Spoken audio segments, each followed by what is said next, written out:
Hello hello hello everyone, welcome back. आज हम discuss करेंगे एक नया चैप्टर जो है थर्मल फिनोमिना।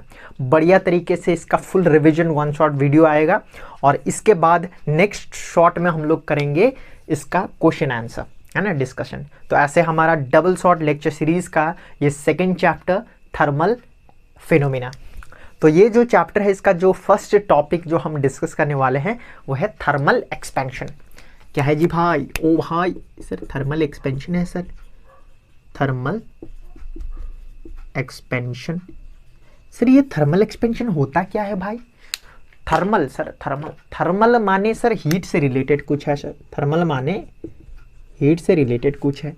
एक्सपेंशन मतलब सर एक्सपांड सर। एक्सपेंशन मतलब कुछ एक्सपांड होना। मतलब हीट और एक्सपेंशन का क्या रिलेशन है, थोड़ा समझते हैं इसको। जैसे कि हमने बिहेवियर ऑफ गैस टॉपिक में भी किया था कि अगर कोई भी मैटर हो ना, अगर कोई भी मैटर हो, मैटर में क्या होता है, मान लो मॉलिक्यूल्स है, हम यहाँ पर सॉलिड को मानते हैं, ठीक है। सपोज ये एक मैटर है सर जी, ये क्या है, मैटर। तो जब हम ये मैटर को हीट देते हैं, हीट देना, हीट मतलब क्या है, एनर्जी देना। अगर हम इसको हीट दे, ऑन हीटिंग, अगर हम इसको हीट दे तो क्या होएगा सर, ऑन हीटिंग ये जो मॉलिक्यूल्स है, मॉलिक्यूल्स क्या करेगा, गेन करेगा सर। क्या चीज गेन करेगा भाई? सर काइनेटिक एनर्जी गेन करेगा, काइनेटिक एनर्जी। ठीक है, ठीक है सर। मतलब जब हम कभी भी कोई भी मैटर को हीट देते हैं तो वो मैटर क्या करता है, काइनेटिक एनर्जी गेन करता है। मैटर नहीं, मैटर का मॉलिक्यूल्स, ये जो राउंड राउंड गोल गोल वाले ना भाई, ये जो मैटर है इसका मॉलिक्यूल्स क्या करता है, काइनेटिक एनर्जी गेन करता है। एनर्जी गेन करने के बाद क्या होएगा, अरे यार एनर्जी गेन करने के बाद क्या होगा, जल्दी जल्दी मूव करेगा, है ना। तो it's ceaseless chaotic motion become fast, है ना। इसका जो सीजलेस मोशन है वो और ज़्यादा बढ़ने लग जाएगा। मतलब जो मॉलिक्यूल्स है वो और स्पीड से और तेज़ी से मूव करने लग जाएगा। और जब मॉलिक्यूल सब जल्दी जल्दी मूव करने लग जाएगा, इन दोनों का जो अट्रैक्शन है वो क्या हो जाएगा, कम हो जाएगा। विच लीड्स टू, है ना, which decreases intermolecular force of attraction. इसका जो इंटरमॉलिक्यूलर फोर्स ऑफ अट्रैक्शन क्या है वो कम करा देगा। और जब इंटरमॉलिक्यूलर फोर्स ऑफ अट्रैक्शन कम हो जाएगा, molecules tend to move away, है ना। तो क्या हो जाएगा, मॉलिक्यूल्स अवे मूव करने लग जाएगा, मतलब इंटरमॉलिक्यूलर स्पेस क्या हो जाएगा, इंक्रीज हो जाएगा।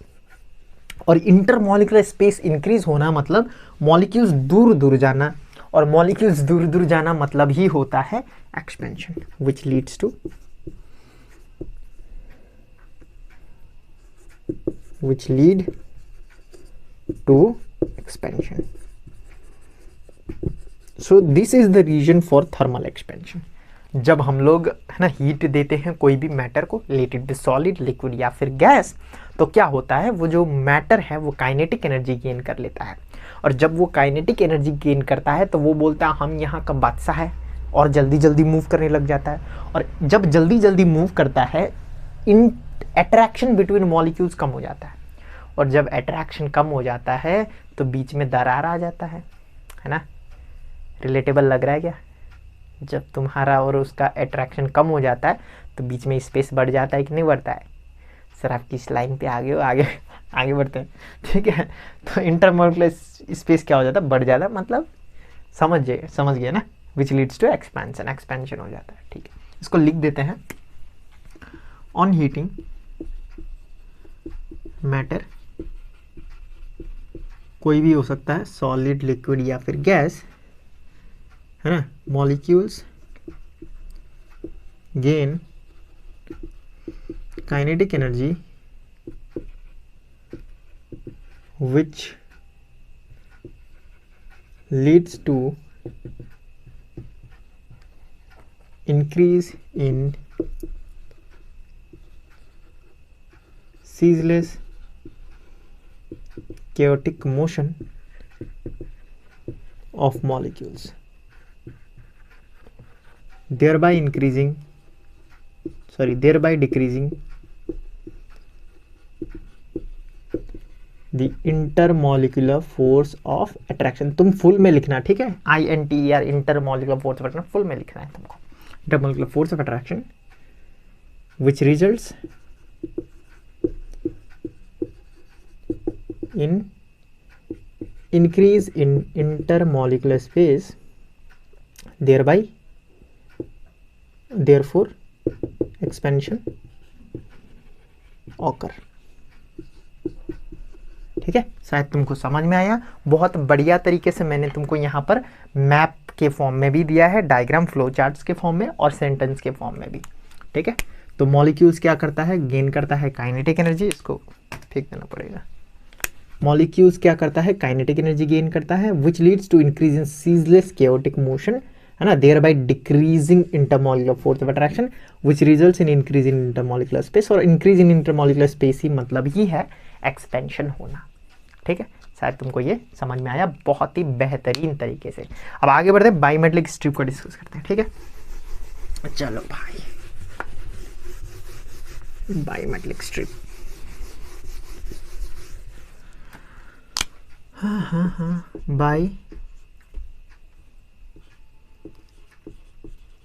बायोमेटलिक स्ट्रिप।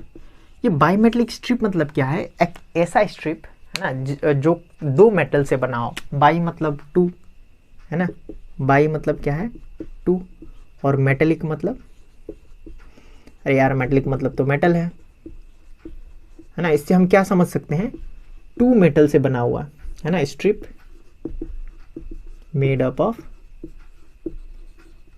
टू मेटल, है ना। This strip so that different metal expand differently, different metal expand differently on providing same amount of heat। Sir क्या कहना चाहते हो भाई, सीधा सीधा कहिए ना सर जी, काहे इतना डेंजरस स्ट्रिप बाई मेटलिक, है ना, हीट वीट बोल रहे सर, सीधा सीधा बताइए। अरे यार दो पत्ती वाला मेटल, एक हम लेंगे ब्रास, इसको हम क्या मान लेते हैं, मान लेते नहीं, ये ब्रास है, और दूसरा मेरे पास है, दूसरा मेरे पास क्या है भाई साहब, आयरन, लाल वाला को आयरन मान लो। अब ये क्या है, स्ट्रिप बोलते हैं इसको। एक ब्रास का पन्नी है ना, और दूसरा आयरन का पन्नी है, पतला पतला स्ट्रिप है ना, पतला पतला जो होता है, उसको हमने चिपका दिया। अब क्या करेंगे, हीट देंगे इसमें, हीट। जब हम हीट देंगे तो जाहिर सी बात है ब्रास और आयरन दोनों को सेम अमाउंट ऑफ हीट मिलने वाला है। हाँ सर, लेकिन जो एक्सपांशन होगा तुमको देखने को मिलेगा कि ब्रास ज़्यादा ही एक्सपांड हो जाता है, ऐसे करके फैल जाता है, और आयरन जो है वो ज़्यादा फैल नहीं सकता है, मतलब एक्सपांड होता है लेकिन ब्रास से कम एक्सपांड होता है। तो वो ऐसे नीचे की तरफ इस अंदर की तरफ है ये, तो ये कॉनकेव साइड बोलते हैं इसको, और इसको कॉन्वेक्स साइड बोलते हैं। कॉन्वेक्स साइड में कौन होता है, जो ज़्यादा फैलता है, जो ज़्यादा एक्सपेंशन होता है, मोर एक्सपेंशन, ठीक है। और यहाँ पर कॉनकेव साइड में कौन होता है, लेस एक्सपेंशन। ठीक है सर, तो ये जो आयरन, ये ब्रास है, ये नीचे वाला कौन है, आयरन। ये क्या करने पर, हीट देने पर। ठीक है भाई, तो यहाँ पर हमको समझ में आया कि यहाँ पर सेम अमाउंट ऑफ हीट दिया जा रहा है, लेकिन ब्रास ज़्यादा एक्सपैंड हो जा रहा है, आयरन कम एक्सपैंड हो जा रहा है। तो ये जो बायोमेटलिक स्ट्रिप है, ये पता करने के लिए होता है, या फिर ये दिखाने के लिए होता है कि डिफरेंट मेटल एक्सपांड्स डिफरेंटली, है ना। अगर हम सेम अमाउंट ऑफ हीट दे तब भी डिफरेंट मेटल डिफरेंट एक्सपांड करता है, ब्रास ज़्यादा एक्सपांड हो रहा है, आयरन कम, ऑल्दो हमने दोनों को सेम अमाउंट ऑफ हीट दिया है। समझ में आएगा तुमको, ठीक है। तो बायोमेटलिक स्ट्रिप इसी के लिए यूज होता है। ब्रास आयरन बेस्ट एग्जाम्पल याद कर लेना, ब्रास ज़्यादा एक्सपांड होता है, आयरन कम एक्सपांड होता है, ठीक है। तो by what we can compare, है ना, एक्सपांशन ऑफ द मेटल। तो बायोमेट्रिक स्ट्रिप से हम पता कर सकते हैं कि कौन सा मेटल ज़्यादा एक्सपांड होता है on giving same amount of heat. क्या तुम्हें समझ में आया भाई? इतना जो मैं भाषण दे रहा हूँ इधर बेहतर पतर पतर करके। हाँ सर, चलो आगे बढ़ते हैं। नेक्स्ट कुछ डेली लाइफ एग्जाम्पल देख लेते हैं एक्सपेंशन का, है ना। नेक्स्ट क्या अपन का, daily life example of expansion या फिर thermal expansion, THER, thermal expansion. ठीक है सर जी। नंबर 1 में तो रेलवे ट्रैक लेंगे।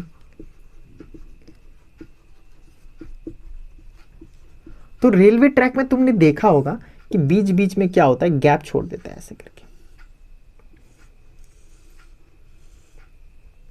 अब ऐसा नहीं कि आयरन का कमी हो गया है रेलवे डिपार्टमेंट को तो बीच में गैप छोड़ दे रहा है कि कुछ आयरन बच जाएगा। नहीं रे भाई, ये फिजिक्स से रिलेटेड है। सर क्यों सर, बताइए।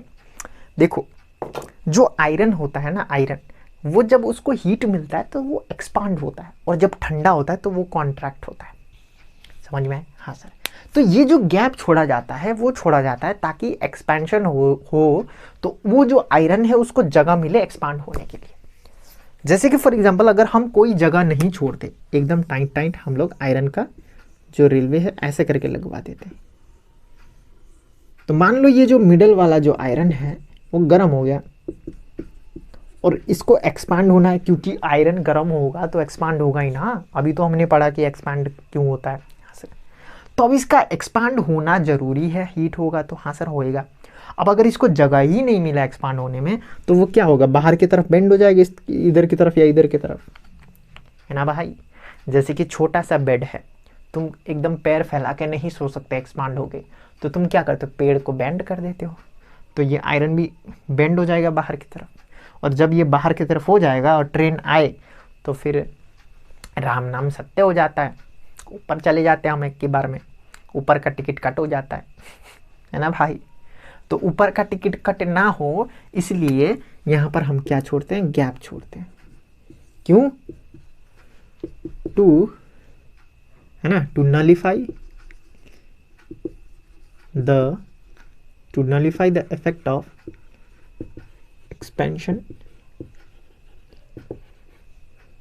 expansion of iron during summer season or any other reason which can cause expansion of iron railway track। ठीक है, समझ में आया। तो ये गैप क्यों रखा जाता है सर जी, ताकि एक्सपेंशन हो तो कोई दिक्कत वाली बात ना हो। गैप है तो वहां पर हम लोग फैल जाएंगे, नलिफाई हो जाएगा इफेक्ट, है ना। एक्सपेंशन का इफेक्ट क्या हो जाएगा भाई साहब, नलिफाई हो जाएगा। ठीक है, तो एक्सपेंशन का जो इफेक्ट होगा वो नलिफाई हो जाएगा, किसी काम का नहीं होगा अगर हम गैप छोड़ते हैं तो। ठीक है, तो गैप काहे होता है, to nullify the effect of expansion. जो एक्सपेंशन का इफेक्ट है वो कुछ ना हो, इसीलिए हम लोग क्या करते हैं, गैप रख देते हैं, to nullify the effect of expansion, है ना, of iron during summer season और any other reason which can cause expansion in iron railway track. क्या ये बहुत ही बढ़िया एग्जाम्पल नहीं था? हाँ सर। अब दूसरा अब तो नहीं होता होगा, लेकिन फिर भी जब हम वुडन का पहिया बनाते हैं, वुडन का पहिया चलता है, रात आती है, ऐसा वुडन का पहिया जब हम बनाते हैं, है ना। तो जब हम वुडन का पहिया बनाते हैं ना तो यहाँ पर स्टील का रिम लगता है, सर्कल वाला स्टील रिम, ताकि वुडन को प्रोटेक्शन मिले। यहाँ पर जितना बड़का वुडन का जो है उतना ही एकदम टाइट टाइट लगा देते हैं हम लोग। ठीक है, अरे यार वुडन का पहिया होता है ना, तो पहिया के जो सरकमफेरेंस है वहां पर स्टील का रिम लगाया जाता है ऐसे करके। तुमने नहीं देखा होगा, हमने भी नहीं देखा है ठीक है, लेकिन फोटो में देखा है हमने, तो तुम भी फोटो में देखो। वुडन का पहिया होता है, उसके बाहर में जो है स्टील का रिम लगाया जाता है।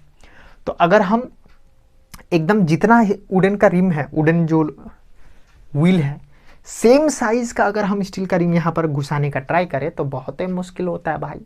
तो उसको इजी करने के लिए हम क्या करते हैं, पहले इसको बढ़िया गर्म करते हैं, स्टील के रिम को गर्म करते हैं, तो क्या हो जाता है, थोड़ा एक्सपांड हो जाए। तो यहाँ पर हम लोग आराम से ठक करके फिट कर देते हैं, और जब फिट हो जाता है हम वहाँ पर छोड़ देते हैं, ठंडा होता है तो कॉन्ट्रैक्ट होकर वो एकदम टाइट हो जाता है। समझ में आया? तो फॉर फिटिंग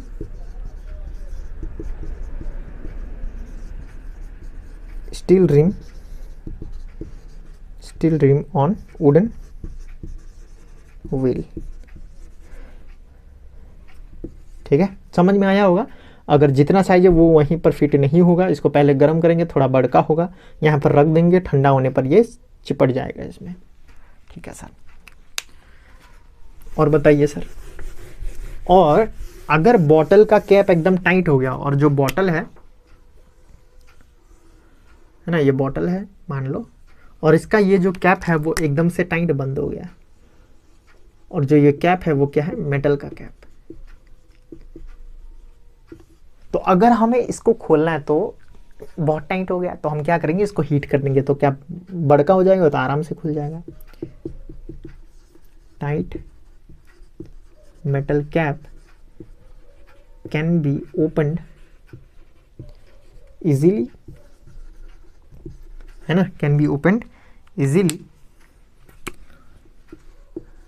बाय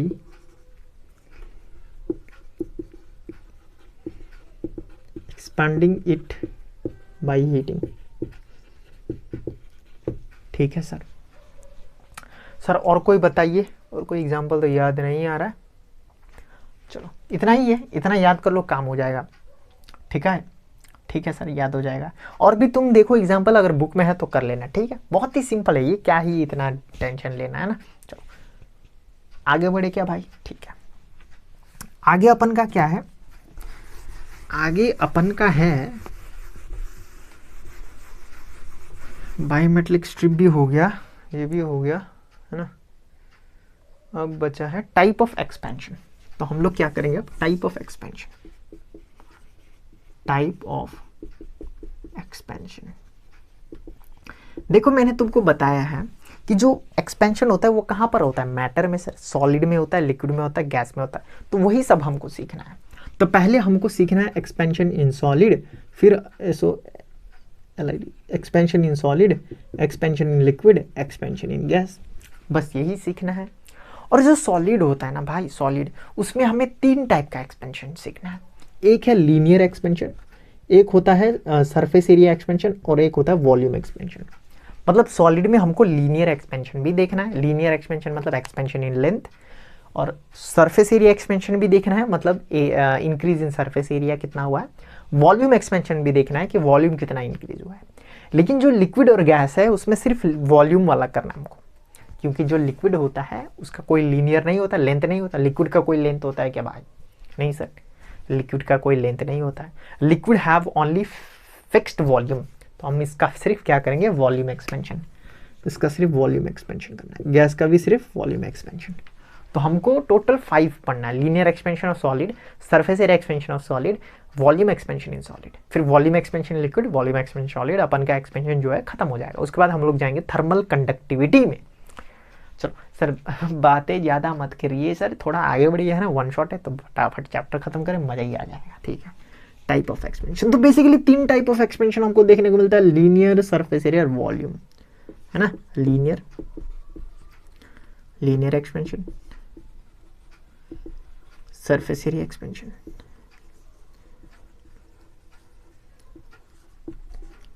है ना। उसके बाद वॉल्यूम एक्सपेंशन। ठीक है, लीनियर एक्सपेंशन को मतलब, लीनियर एक्सपेंशन का मतलब क्या है सर? लीनियर एक्सपेंशन मतलब है एक्सपेंशन इन लेंथ, लेंथ का इंक्रीज। सरफेस एरिया एक्सपेंशन को हम क्यूबिकल एक्सप्रेशन, सॉरी क्यूबिकल नहीं, सुपरफिशियल एक्सपेंशन भी बोलते हैं, याद करना, वेरी वेरी इंपॉर्टेंट। ठीक है, इसमें क्या है, एक्सपेंशन इन सरफेस एरिया, और इसमें इसको क्यूबिकल एक्सपेंशन बोलते हैं, क्यूबिकल एक्सपेंशन। और यहां पर हमको करना है एक्सपेंशन इन वॉल्यूम। ठीक है, तो ज़्यादा कुछ नहीं करना है, इतना ही करना हमको। तो क्या हम फटाफट एक्सपेंशन शुरू कर दें सॉलिड से? थोड़ा सा चाय पी लेता हूँ।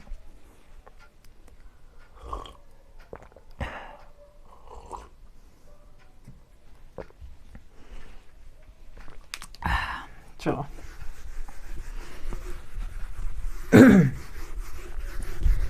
तो करेंगे हम क्या सर जी? एक्सपेंशन इन, अरे यार इसको फेंकना पड़ेगा।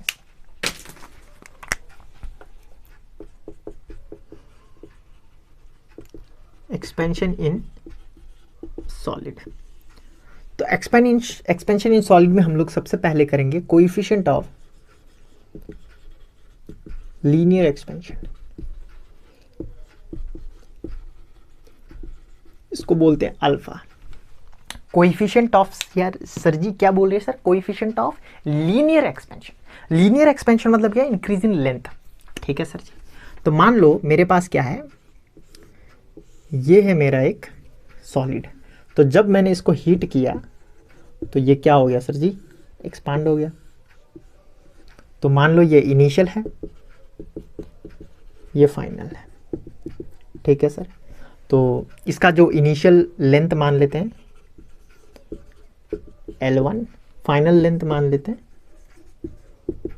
L2। अरे यार L1 है, हमने हीट किया तो वो L2 बन गया। ठीक है सर, समझ में आ गया? रिकॉर्डिंग हो रहा है क्या? ठीक है सर। अब सर जी हमने हीट किया तो मान लो यहाँ पर अगर टेम्परेचर मेरा था θ1, कितना था सर जी टेम्परेचर? θ1। तो बाद में कितना हो जाएगा सर? θ2 हो जाएगा। तो ऑब्वियसली बात है कि θ2 ज़्यादा होगा। अरे यार ओ एकदम ये टोपा ही दिमाग लेके बैठे हो क्या इधर में? नहीं सर, हम टॉपर हैं स्कूल का। टॉपर हो क्या तुम? तो टॉपर लोग को तो पता होता है भाई, ये ज़्यादा होता है, ये कमती। हाँ सर। चलो अब यहाँ से मैं क्या ये बोल सकता हूँ, तुमसे पूछ सकता हूँ, इंक्रीज इन लेंथ कितना होगा? अरे सर ये पूछ के तो आप हमारा बेइज्जती ही कर दे रहे हैं। इंक्रीज इन लेंथ तो बहुत ईजी है। जैसे कि मान लो ये 5 सेंटीमीटर था, बाद में हो गया 7 सेंटीमीटर। बताओ इंक्रीज इन लेंथ कितना हुआ? 2। 7 - 5, तो ये तो वेरी इजी है सर, L2 - L1। हाँ भाई, इंक्रीज इन टेम्परेचर कितना है बताओ? सर θ2 - θ1 लिखने से कोई दिक्कत है क्या आपको? नहीं है भाई, शायद तुमको भी समझ में आ गया। ठीक है, अब यहाँ पर तुमको दिक्कत होगा। बताओ भाई, फ्रैक्शनल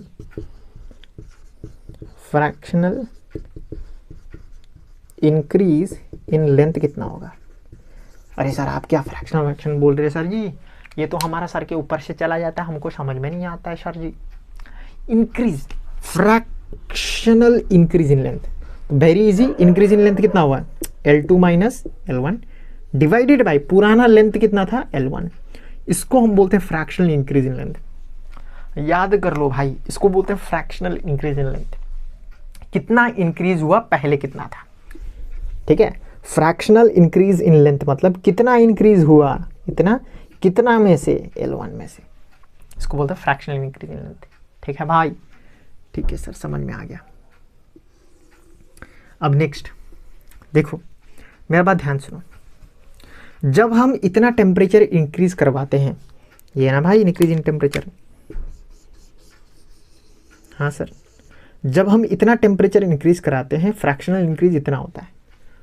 तो ऑन इंक्रीजिंग θ2 - θ1 डिग्री सेल्सियस, इतना टेम्परेचर बढ़ाने पर, है ना, इतना टेम्परेचर बढ़ाने पर θ2 - θ1 डिग्री सेल्सियस लिखना भूल गया भाई। चलो लिखो ना लिखो एक ही बात है, डिग्री सेल्सियस है ना, केल्विन एक ही में होगा, टेंशन नहीं। इतना डिग्री सेल्सियस टेम्परेचर बढ़ाने पर, चलो लिख ही देते, इतना डिग्री सेल्सियस टेम्परेचर बढ़ाने पर कितना फ्रैक्शनल इंक्रीज हो रहा है? L2 - L1/L1 इतना हो रहा है क्या? अरे यार वो टोपा, on increasing this much degree Celsius fractional increase in length इतना हो रहा है। तो on increasing 1 degree Celsius fractional increase in length कितना होगा, L2 minus L1 by L1 into, sorry, अगर इतना डिग्री सेल्सियस में इतना हो रहा है तो 1 में कितना होगा, L2 minus L1 by L1 theta 2 minus theta 1 इतना होगा। और इसी को बोलते हैं coefficient of linear expansion. Coefficient of linear expansion मतलब 1 डिग्री सेल्सियस टेम्परेचर राइज कराने पर कितना फ्रैक्शनल इंक्रीज इन लेंथ होएगा। समझ में आया? तो अल्फा का फॉर्मूला क्या हो जाता है, क्या है भाई नीचे में, अल्फा का वैल्यू क्या हो जाता है, L2 minus L1 divided by L1 theta 2 minus theta 1। Very easy, शायद तुमको समझ में आया। ठीक है, अब इसका डेफिनेशन लिख लेते हैं ऊपर में, है ना। Coefficient of linear expansion of solid may be defined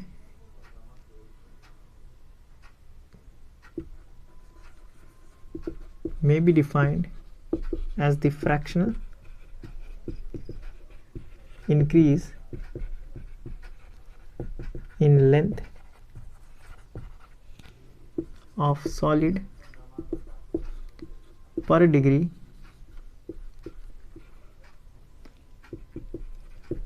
rise in temperature. तो इसको बोलते हैं कोएफिशिएंट ऑफ लीनियर एक्सपेंशन। तो coefficient of linear expansion of solid may be defined as the fractional, देखो, coefficient of linear expansion of solid may be defined as fractional increase in the length of the solid per degree rise in temperature. और एक बार बोलते हैं, coefficient of linear expansion of solid, है ना, coefficient of linear expansion of solid may be defined as fractional increase in the length of the solid per degree rise in temperature। कितना simple है ना भाई। चलो, शायद तुमको समझ में आया। अब करते हैं यूनिट की बात। Unit of alpha. देखो, यूनिट के लिए ऑलवेज रिमेंबर फॉर्मूला बहुत इंपॉर्टेंट होता है। अगर तुमको फॉर्मूला आता है तो यूनिट आराम से लिख सकते हो। जैसे फॉर एग्जांपल मैं यहाँ पर वैल्यू डालता हूँ, ठीक है, L2 मान लो, L2 मान लेते हैं, सॉरी L1 मान लेते हैं 5 सेंटीमीटर, L2 मान लेते हैं 7 सेंटीमीटर। ब्लू कलर से कर दे क्या, थोड़ा रंगी चंगी होएगा। 5 सेंटीमीटर, ये 7 सेंटीमीटर, ये इंक्रीज हुआ। मान लो ये जो डिग्री सेल्सियस है वो 25 डिग्री सेल्सियस, टेम्परेचर इंक्रीज कराने पर ये हो गया 30 डिग्री सेल्सियस, मान लो ना भाई एक टेम्परेचर। चलो अब पुट करते हैं। L2 का वैल्यू कितना है, 7, तो 7 सेंटीमीटर माइनस L1 का value 5 centimetre divided by L1 का value 5 centimetre, theta 2 minus theta 1 मतलब 30 माइनस 25। अब जब मैं इसको सॉल्व करूंगा तो तुमको दिख रहा होगा 7 माइनस 2 सेंटीमीटर आएगा, इधर में 5 सेंटीमीटर है, इधर में 5 सेंटीमीटर होगा, सॉरी 5 डिग्री सेल्सियस होएगा। अब तुमको दिख रहा होगा, मैं सिर्फ यूनिट कैलकुलेट करूंगा, नंबर नहीं, ठीक है। तो ये जो सेंटीमीटर कट जाएगा, अकेला डिग्री सेल्सियस बचेगा, इसको ऊपर लेके जाएंगे तो ये बन जाएगा पर डिग्री सेल्सियस। तो यही है unit of alpha. Unit of alpha क्या है, पर डिग्री सेल्सियस। और दूसरा क्या हो सकता है टेम्परेचर केल्विन में हो। अरे यार, हो सकता है टेम्परेचर केल्विन में हो, तो ये पर केल्विन भी होता है, यूनिट पर केल्विन, यूनिट ऑफ अल्फा। नीचे वाला आ रहा है क्या रिकॉर्ड में, चलो आ रहा है। ये जो है ये होता है SI यूनिट और ये होता है CGS यूनिट। इसको याद कर लेना बहुत ही बढ़िया तरीके से, डब्बे में ये लिख के रख लो कहीं पर, वेरी इंपॉर्टेंट, ठीक है। तो जो CGS यूनिट है अल्फा का, मतलब कोएफिशिएंट ऑफ लीनियर एक्सपेंशन होता है पर डिग्री सेल्सियस, और जो SI यूनिट है linear coefficient of linear expansion का, वो क्या है, पर केल्विन, ठीक है। चलो, तो कोएफिशिएंट ऑफ लीनियर एक्सपेंशन बस इतना ही था। अब नेक्स्ट करते हैं हम लोग coefficient of surface area expansion. देखो, अगर तुम्हें ये समझ में आया ना, सब सेम ही है। कोई दिक्कत वाली बात नहीं है, तुम आराम से समझते जाओगे। कोएफिशिएंट ऑफ, ब्लैक कलर किधर गया, कोएफिशिएंट ऑफ सरफेस एरिया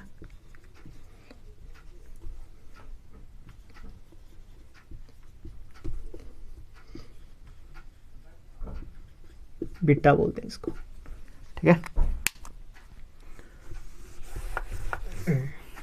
देखो सरफेस एरिया एक्सपेंशन मतलब क्या है, पहले मान लो सरफेस एरिया इतना था, ठीक है।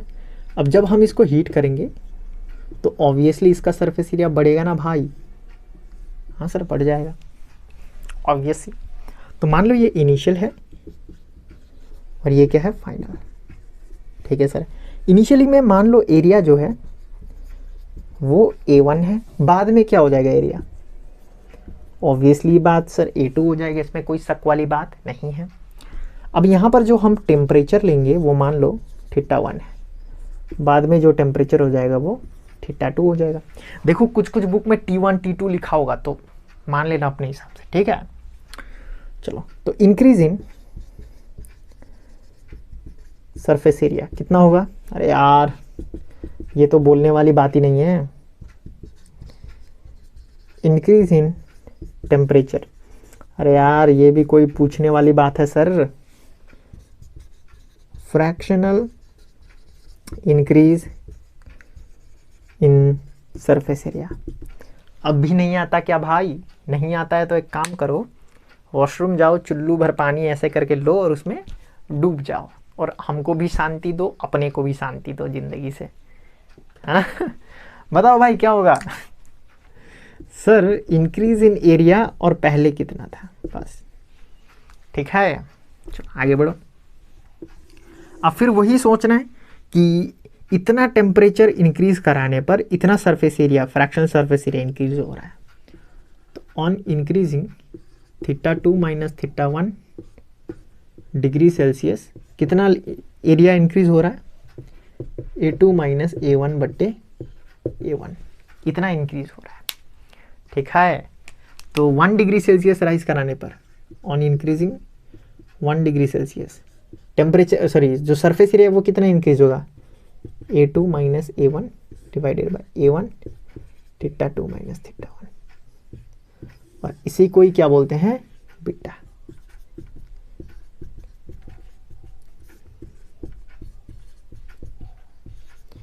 बीटा मतलब क्या है, coefficient of surface area expansion, और coefficient of surface area expansion मतलब क्या है, कितना fractional increase in surface area होगा per degree rise in temperature. तो यहीं से हम लोग डेफिनेशन बना सकते हैं, ठीक है। तो लिखेंगे कोएफिशिएंट ऑफ सरफेस एरिया, तुम पूरा लिखना, ठीक है, मैं आधा अधूरा लिख रहा हूँ शॉर्टकट में। Coefficient of surface area expansion, coefficient of ये होता है surface area expansion of solid may be defined as fractional increase in surface area, fractional increase in surface area per degree rise in temperature।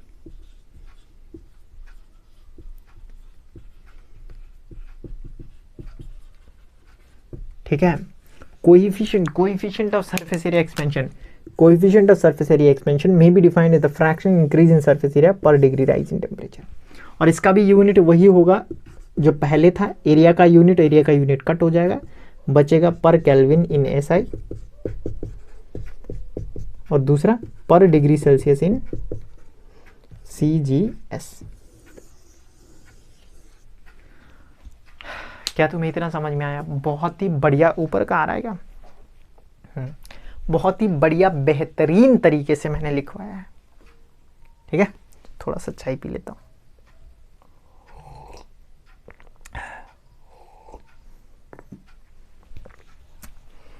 चलो, शायद तुम्हें समझ में आ रहा है ना। अब नेक्स्ट क्या है सर? सरफेस एरिया एक्सपेंशन कर लेते हैं। सॉरी, सरफेस एरिया, अरे क्या बोलते हैं उसको, वॉल्यूम है। और ये जो coefficient of surface area expansion है, इसको कोएफिशिएंट ऑफ सुपरफिशियल एक्सपेंशन भी बोलते हैं, ठीक है। Coefficient of superficial expansion. अब नेक्स्ट करना है volume expansion. Coefficient of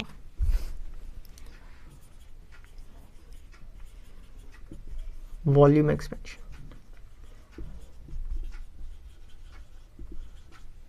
coefficient of volume expansion.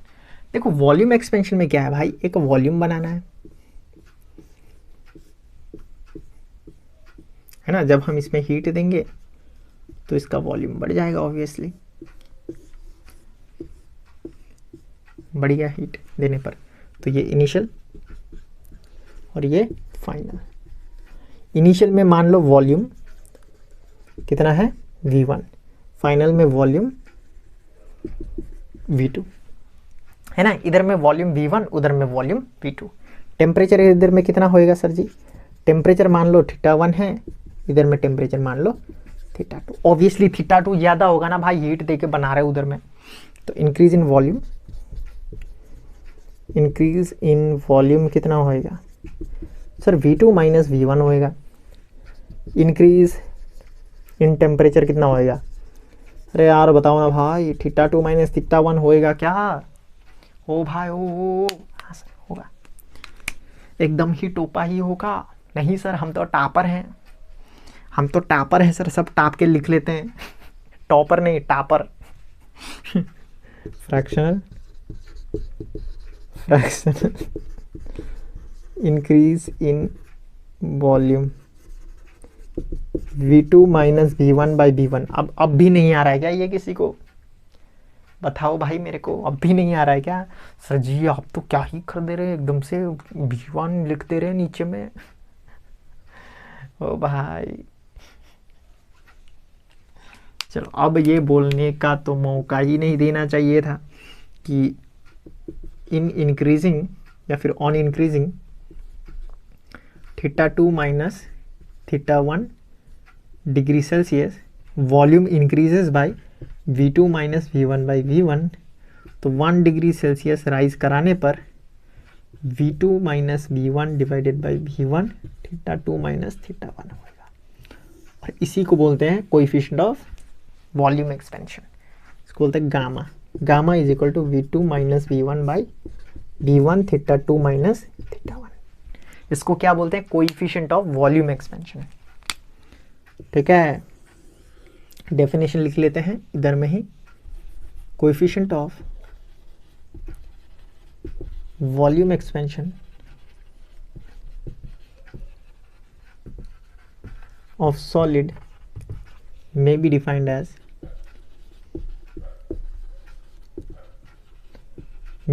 as fractional increase in the volume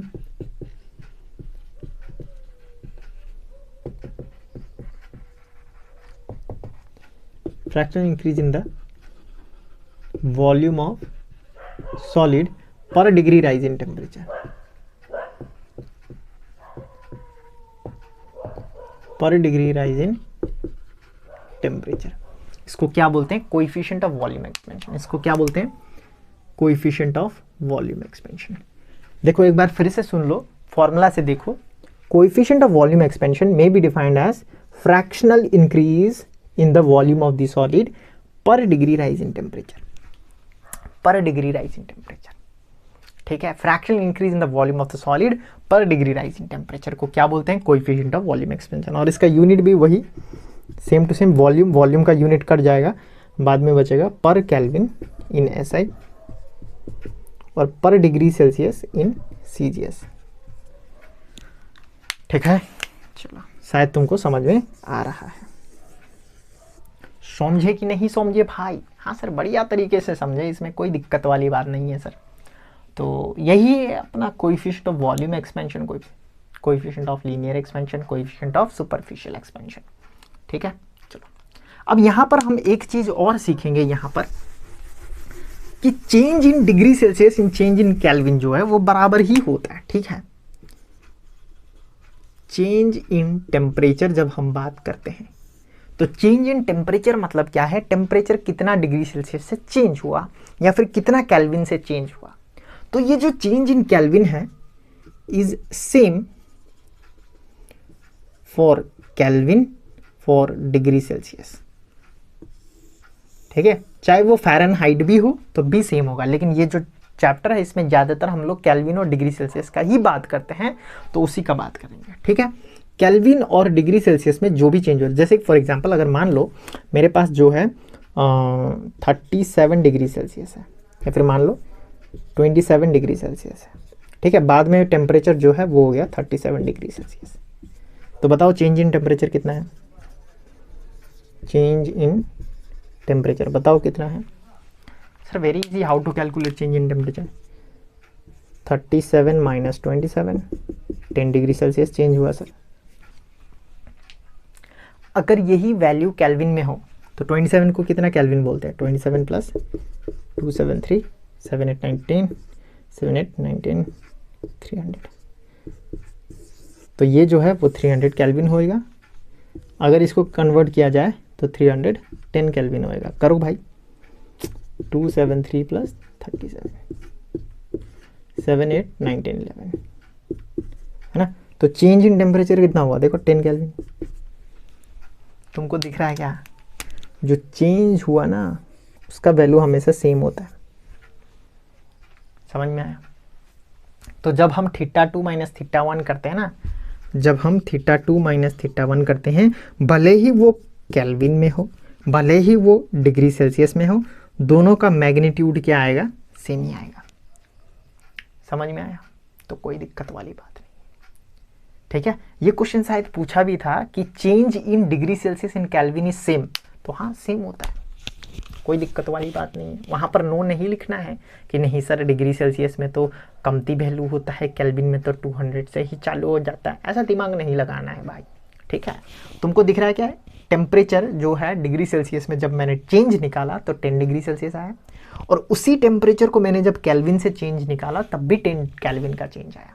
तो चेंज इन टेम्परेचर जो होता है, भले ही वो डिग्री सेल्सियस में हो, भले ही वो केल्विन में हो, दोनों का दोनों क्या होएगा? सेम होएगा, ठीक है। चलो आगे बढ़ते हैं। अब एक रिलेशन जान लेते हैं, ठीक है। रिलेशन, रिलेशन सर किसका रिलेशन सर बताइए? बड़ा ही मजा आ जाता है रिलेशन में बात करने के लिए, तो बता रहे हैं। Relation between alpha beta and gamma है। इसका रिलेशन नहीं जानना हमको, जानो भाई तब 1 मार्क्स मिलेगा तुमको, क्योंकि ये आता है एग्जाम में। Relation between alpha beta gamma, वो रिलेशन नहीं आता एग्जाम में कि बताओ भाई राहुल और उसका कैसा चल रहा है, ये सब नहीं आता, ये आता है, ठीक है। इसका रिलेशन जानो तब मजा आएगा, ठीक है। चलो रिलेशन बहुत ईजी है। Alpha is equal to beta equals to gamma लिखना है, लेकिन बराबर नहीं होता है। Alpha by 1 is equal to beta by 2 equals to gamma by 3, तो ये होता है रिलेशन, ठीक है। लेकिन एग्जाम में क्या होता है ना, कभी कभी वो लोग बोल देता है relation between alpha and gamma, तो सिर्फ अल्फा एंड गामा को बोला है तो डायरेक्ट लिख लेना ये इक्वल्स टू ये, मतलब आंसर क्या होएगा? Alpha by 1 equals to gamma by 3। अब क्रॉस मल्टीप्लिकेशन कर दो, 3 इधर जाएगा तो हो जाएगा 3 alpha is equal to gamma, तो ये होता है तुम्हारा रिलेशन, ठीक है। अगर तुमको पूछे बीटा एंड गामा का रिलेशन, तो बीटा है बीटा बाई 2, गामा है गामा बाई 3, ये दोनों बराबर होता है, क्रॉस मल्टीप्लाई करो, 3 बीटा इक्वल्स टू 2 गामा, तो ये होगा रिलेशन, ठीक है। ज़्यादा टेंशन नहीं लेना है, ठीक है, तो बड़ा ही सिंपल चीज़ है। चलो, तो ये हम लोग का जो ये सॉलिड का है ना थर्मल एक्सपेंशन था सर, भले ही वो लीनियर एक्सपेंशन हो, सरफेस एरिया एक्सपेंशन हो, वॉल्यूम एक्सपेंशन हो, बढ़िया तरीके से कवर हुआ है। अब हम आगे जाएंगे, करेंगे लिक्विड का डिस्कशन, ठीक है।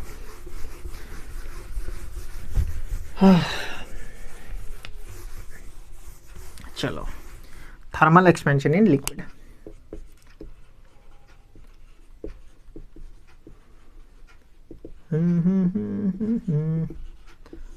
Thermal expansion in liquid. अब देखो, लिक्विड का स्टार्ट करने से पहले ना मैं एक चीज़ बता ही देता हूँ। जो लिक्विड होता है, लिक्विड का जो है फिक्स्ड शेप नहीं होता है, इसका सिर्फ क्या होता है? फिक्स्ड वॉल्यूम, ठीक है। तो फिक्स शेप ना होने के कारण इसका जो linear and surface area expansion है वो नहीं होता है। क्योंकि इसका फिक्स शेप ही नहीं है तो लेंथ कैसे होगा, है ना भाई। ओ भाई, इसका फिक्स शेप ही नहीं है तो इसका फिक्स लेंथ कैसे होगा, और फिक्स लेंथ नहीं है तो फिक्स सरफेस एरिया कैसे होगा। अगर बॉटल में डालेंगे तो बॉटल का शेप ले लेगा, है ना, बाल्टी में डालेंगे तो बाल्टी का शेप ले लेगा, लेकिन वॉल्यूम सेम रहेगा। 1 लीटर मिल्क हमेशा 1 लीटर ही रहेगा, वो 2 लीटर नहीं बन जाएगा, ठीक है। वॉल्यूम फिक्स रहता है लिक्विड का, तो हम वॉल्यूम एक्सपेंशन को कैलकुलेट करते हैं, ठीक है। तो सिर्फ लिक्विड का सिर्फ हमको क्या देखने को मिलता है, वॉल्यूम एक्सपेंशन। तो हेडिंग डाल लेते हैं वॉल्यूम एक्सपेंशन ऑफ लिक्विड। अब यहां पर भी थोड़ा सा झोल है जो हमको थोड़ा सा समझना पड़ेगा कि क्या झोल है। देखो, जब हम लिक्विड को एक्सपांड कराते हैं तो हमको क्या करना चाहिए, तो तुम बोलोगे सर हीट दे दीजिए, बड़ा ही मजा आ जाएगा, एक्सपांड हो जाएगा, ठीक है। देखो सॉलिड को तो क्या है ना, सॉलिड को तो क्या है, हम ऐसे करके सॉलिड लेंगे, है ना, ऐसे करके सॉलिड लेंगे, इसमें आग लगा देंगे, हीट हो जाएगा। लेकिन लिक्विड को ऐसे करके ले सकते हैं क्या, बोलो। नहीं सर, लिक्विड को लेने के लिए ना कंटेनर चाहिए होगा, एक कंटेनर के अंदर लिक्विड को रखेंगे फिर हीट देंगे। समझ में आ रहा है क्या, हाँ सर समझ में आ रहा है। देखो तो कॉन्सेप्ट क्या है कि हम एक कंटेनर लेंगे ना,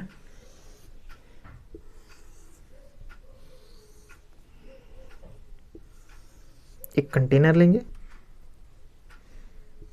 और फिर उसके बाद हम इसको क्या करेंगे, हीट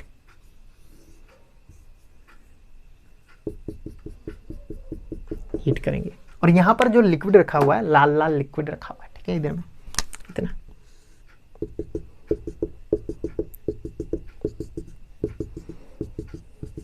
अब देखो जब हम इसको हीट करेंगे, ऑब्वियसली अगर लिक्विड का लेवल यहाँ है, मान लो इसको थोड़ा सा ऊपर करते हैं, इसको मान लो यहाँ पर है,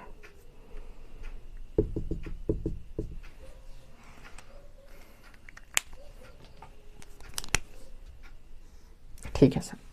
तो ऑब्वियस सी बात है, अगर मैं इसको हीट दे दूं, है ना, घर में करते हैं हम लोग, पानी लगाते हैं, चूल्हा में आग लगा के चले जाते हैं, कुछ देर बाद आएंगे देखेंगे इसको, है ना। तो ऐसा ही मैं क्या करता हूँ, इसमें आग लगा देता हूँ और चले जाता हूँ, ठीक है। और आधा घंटा बाद आके देखता हूँ ऐसे, तो मुझे क्या दिखाई देगा रीडिंग में, बताओ सर जी। आपको क्या दिखाई देगा ना, पहले आपका जो लिक्विड था ये यहाँ पर था, आपने आग लगाया और आप चले गए, आप डायरेक्ट आए आधे घंटे बाद या फिर 1 घंटे बाद, और जब आप लिक्विड को देख रहे हैं तो वो जो लिक्विड है वो यहाँ पर है।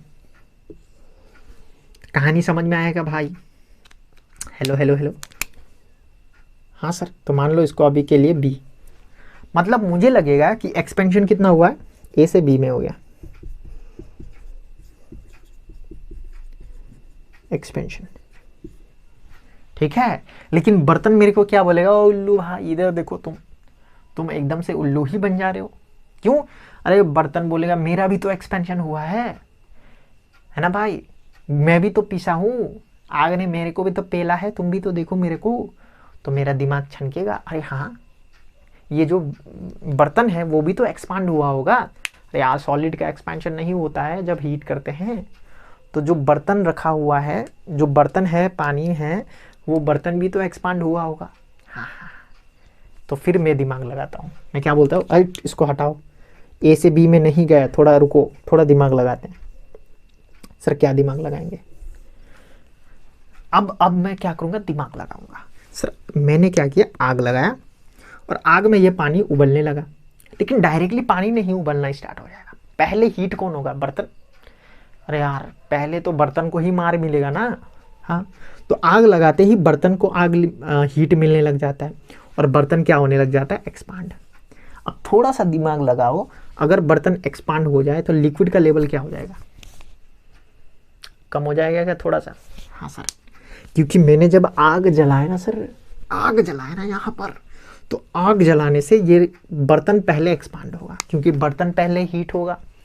तो बर्तन एक्सपांड होने पर ये जो लिक्विड का लेवल है, थोड़ा कौन सा कलर से करते हैं, ब्लू कलर से करते हैं, रुको। तो यहाँ पर जो लेवल है ए, वो नीचे आ जाएगा, एक्सपांड होएगा ना, तो मान लो बी में आ गया, बर्तन एक्सपांड हुआ, लिक्विड नीचे गिरा। हेलो हेलो हेलो, बर्तन क्या हुआ भाई, एक्सपांड हुआ, लिक्विड नीचे गिरा। तो इसका मतलब मैं बोल सकता हूँ क्या, ए टू बी जो है, साइड में लिख देता हूँ, ए टू बी जो हुआ है वो वेशल का एक्सपेंशन है। हाँ सर, वेशल का expansion, A to B vessel का एक्सपेंशन है। अब उसके बाद लिक्विड एक्सपांड होने लगेगा, और जब लिक्विड एक्सपांड होने लगेगा तो ये यहां पर पहुंचेगा सी में। ठीक है कि नहीं? ठीक है, हाँ सर ठीक है। तो यहां पर पहुंचा भी, ठीक। तो ये, तो मैंने तो पहले क्या देखा था, गया आया ए से बी में देखा था। तो ये जो एक्सपेंशन होता है उसको बोलते हैं एपरेंट एक्सपेंशन। हमको लगा कि ए से सी में गया है, लेकिन असलियत में जो लिक्विड का एक्सपेंशन हुआ है वो बी से सी में हुआ। तो ये जो बी से सी, इसको क्या बोलते हैं, ए टू सी। तो ये जो रियल एक्सपेंशन है, रियल एक्सपेंशन ऑफ लिक्विड, वो कहां से कहां हुआ है, B to C, B to C में। और ये जो ए टू बी आया है उसको बोलते हैं वेशल एक्सपेंशन।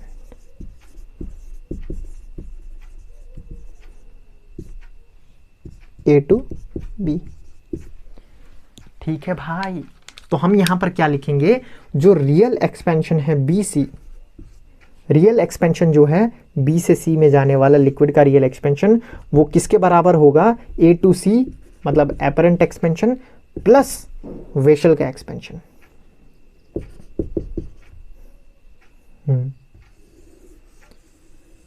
क्या ये तुमको समझ में आया? हेलो हेलो हेलो, बहुत ही प्यारा भाई, बहुत ही प्यारा। बी से सी में जो एक्सपेंशन हुआ वो है रियल एक्सपेंशन इन लिक्विड, क्योंकि लिक्विड का असली एक्सपेंशन तो बी टू सी में हुआ है ना भाई। लेकिन हमको लग रहा था कि एक्सपेंशन ए टू सी में हुआ है, तो ए टू सी को हम बोलते हैं एपरेंट एक्सपेंशन, कि हमको लग रहा था, ठीक है। और वेशल का एक्सपेंशन मतलब वेशल एक्सपांड हुआ तो नीचे आया, तो ए टू बी, तो ए टू बी को बोलते हैं वेशल एक्सपेंशन। तो रियल एक्सपेंशन जो होता है वो equals to apparent expansion plus expansion of vessel, ठीक है। और इसको हम ऐसे भी लिख सकते हैं, गामा आर मतलब real expansion of liquid is equal to gamma apparent plus gamma vessel, ठीक है। ठीक है सर जी, तो लिख लो अभी, बाद में तुमको समझ में आएगा कि क्या चल रहा है। लॉजिक तो समझ में आ गया ही होगा तुमको, रियल जो होता है एपरेंट प्लस वेशल का एक्सपेंशन, ठीक है सर जी, समझ में आया। ठीक है, तुमको यहाँ से भी नहीं समझ में आया तो डिटेल लेक्चर में देखो, वहाँ पर मैंने अलग अलग डायग्राम बना के बढ़िया ही तरीके से सिखाया। वहाँ पर टाइम था मेरे पास, बहुत ही टाइम था, है ना, तो मैंने वहाँ पर पूरा टाइम लगा के सिखाया। यहाँ पर जल्दी जल्दी बहुत ही बढ़िया मज़ेदार तरीके से एक ही बार में हो गया। चलो अब आगे बढ़ते हैं, शायद तुमको समझ में आया। चलो एक बार करते हैं रियल एक्सपेंशन, एक बार करते हैं एपरेंट एक्सपेंशन, अपना काम हो जाएगा। करते हैं एपरेंट एक्सपेंशन।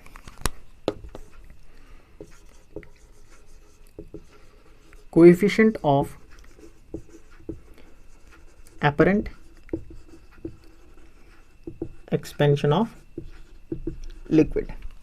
तो coefficient of apparent expansion of liquid मतलब क्या है? यार कुछ नहीं है sir, coefficient of apparent expansion of liquid, तो बेसिकली ये वॉल्यूम एक्सपेंशन का ही है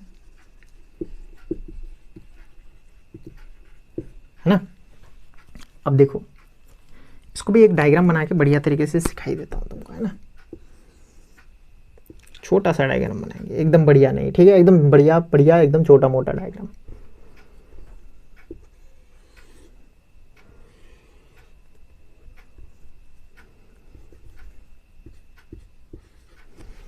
अब मेरा बात ध्यान सुनो, पहले वॉल्यूम इतना था, हाँ सर, तो इनिशियल वॉल्यूम ऑलवेज भी रहेगा, इनिशियल वॉल्यूम सेम रहेगा, ठीक है। अब क्या होगा, मान लो हम ये जो एक्सपेंशन ऑफ वेसल है वो कंसीडर नहीं कर रहे हैं, हम लोग मानते हैं, हम लोग ये मानेंगे कि जो वेसल है वो एक्सपांड हुआ ही नहीं है, वेसल जो है वो एक्सपांड हुआ ही नहीं है ना। तो डायरेक्ट लिक्विड यहाँ से ए से कहाँ गया, बी में, डायरेक्ट यहाँ पहुँचा, ठीक है। तो इसी को बोलते हैं एपरेंट एक्सपेंशन, ठीक है, और इसको मान लो v डैश, ठीक है, तो फाइनल वॉल्यूम क्या हो जाएगा, v डैश, ठीक है। तो coefficient of apparent expansion of liquid मतलब गामा ए का वैल्यू क्या हो जाएगा, इंक्रीज इन वॉल्यूम कितना हुआ है, v डैश माइनस v इतना हुआ है, डिवाइडेड बाय ओरिजिनल वॉल्यूम कितना है v into increase in temperature, कितना टेम्परेचर इंक्रीज करने पर, θ2 माइनस θ1। तो ये है coefficient of apparent expansion in liquid, ठीक है, ठीक है सर जी। तो इसको डिफाइन कैसे करते हैं, coefficient of apparent expansion in liquid may be defined as fractional increase in apparent volume of liquid per degree rise in temperature। बहुत ही सिंपल, ठीक है, शायद तुम्हें समझ में आ रहा है। तो यहाँ पर हम जब हम एपरेंट कोएफिशिएंट ऑफ लिक्विड को कैलकुलेट करेंगे तो जो हम फ्रैक्शनल इंक्रीज लेंगे वो भी किस टाइप का लेंगे, apparent volume of the gas. समझ में आ रहा है क्या भाई, बहुत ही इजी, बहुत ही शानदार। अब देखो, अब यहीं पर मैं क्या कर दूंगा, coefficient of real expansion of liquid कर दूंगा, रियल एक्सपेंशन ऑफ लिक्विड। तो देखो रियल एक्सपेंशन में क्या होगा, ये ए से पहले कहाँ जा रहा है सर, पहले वेसल एक्सपांड होगा तो यहाँ बी में जाएगा और फिर ये जाएगा सी में, ठीक है सर। अब ये जो इंक्रीज इन वॉल्यूम है उसको हम बोलते हैं real expansion in liquid, real expansion in liquid. अब मान लो ये जो रियल एक्सपेंशन इन लिक्विड है वो क्या हुआ है, B double dash volume increase हुआ है। तो यहाँ पर फाइनल वॉल्यूम में v डबल डैश आ जाएगा, इनिशियल वॉल्यूम तो v रहेगा, इनिशियल वॉल्यूम तो दोनों ही केस में सेम ही रहेगा ना भाई, क्योंकि जितना वॉल्यूम मैं डालूंगा उतना ही रहेगा। अरे यार, जैसे मैंने बर्तन में पानी डाल के गया था, और एपरेंट एक्सपेंशन रियल एक्सपेंशन तो वो बात की बात है, लेकिन जो मैंने वॉल्यूम डाला था वो तो सेम ही रहेगा ना भाई, कि नहीं समझ में आ रहा। तो v हमेशा सेम होता है, इनिशियल वॉल्यूम हमेशा सेम होता है, फाइनल वॉल्यूम डिपेंड करता है कि मैं कौन सा वॉल्यूम ले रहा हूँ, क्या मैं एपरेंट एक्सपेंशन ले रहा हूँ या फिर मैं रियल एक्सपेंशन ले रहा हूँ, ठीक है। चलो तो रियल दे दें डबल डैश, तो यहाँ पर r लिख लेंगे, बाकी सब सेम रहेगा। और यहाँ पर कोएफिशिएंट ऑफ तुम लोग नेक्स्ट पेज में बढ़िया तरीके से लिख लेना, ठीक है, मेरा काम आसान हो गया। Coefficient of real expansion of liquid may be defined as fraction increase in real volume of gas, fraction increase in real volume of gas of liquid, sorry real volume of liquid per degree rise in temperature. तो खत्म, बहुत ही simple, ठीक है। तो मैंने apparent को ही थोड़ा सा मॉडिफाई करके रियल बना दिया, मेरा काम आसान हो गया। अब तुम लिखो, हम फोटो खिंचवाते हैं, खींचो भाई फोटो, हो गया। चलो, तो यही है अपन का जो है ना, और इसमें भी यूनिट सेम ही रहेगा, इसमें भी जो यूनिट है, unit of gamma A gamma R वो सेम ही रहेगा दोनों के लिए, इसके लिए भी उसके लिए भी, पर डिग्री सेल्सियस एसआई में, सॉरी सीजीएस में, और पर केल्विन एसआई में, ठीक है। यूनिट सेम रहेगा, यूनिट में कोई दिक्कत वाली बात नहीं है, यूनिट हमेशा पर डिग्री सेल्सियस। चलो, तो लिक्विड एक्सपेंशन भी हो गया। अब हम करते हैं गैस का एक्सपेंशन। कितना घंटा हो गया भाई, 1 घंटा होने वाला, बैटरी भी खत्म होने वाला। कितना, चलो थोड़ा सा कर ही लेते हैं, चाय पी लेता हूँ थोड़ा।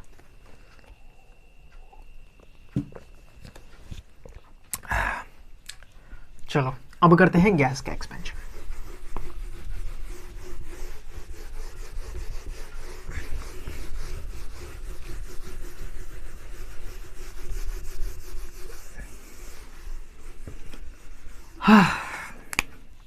थर्मल एक्सपेंशन इन गैस, ठीक है। गैस में भी हमको वॉल्यूम ही करना है भाई, ठीक है।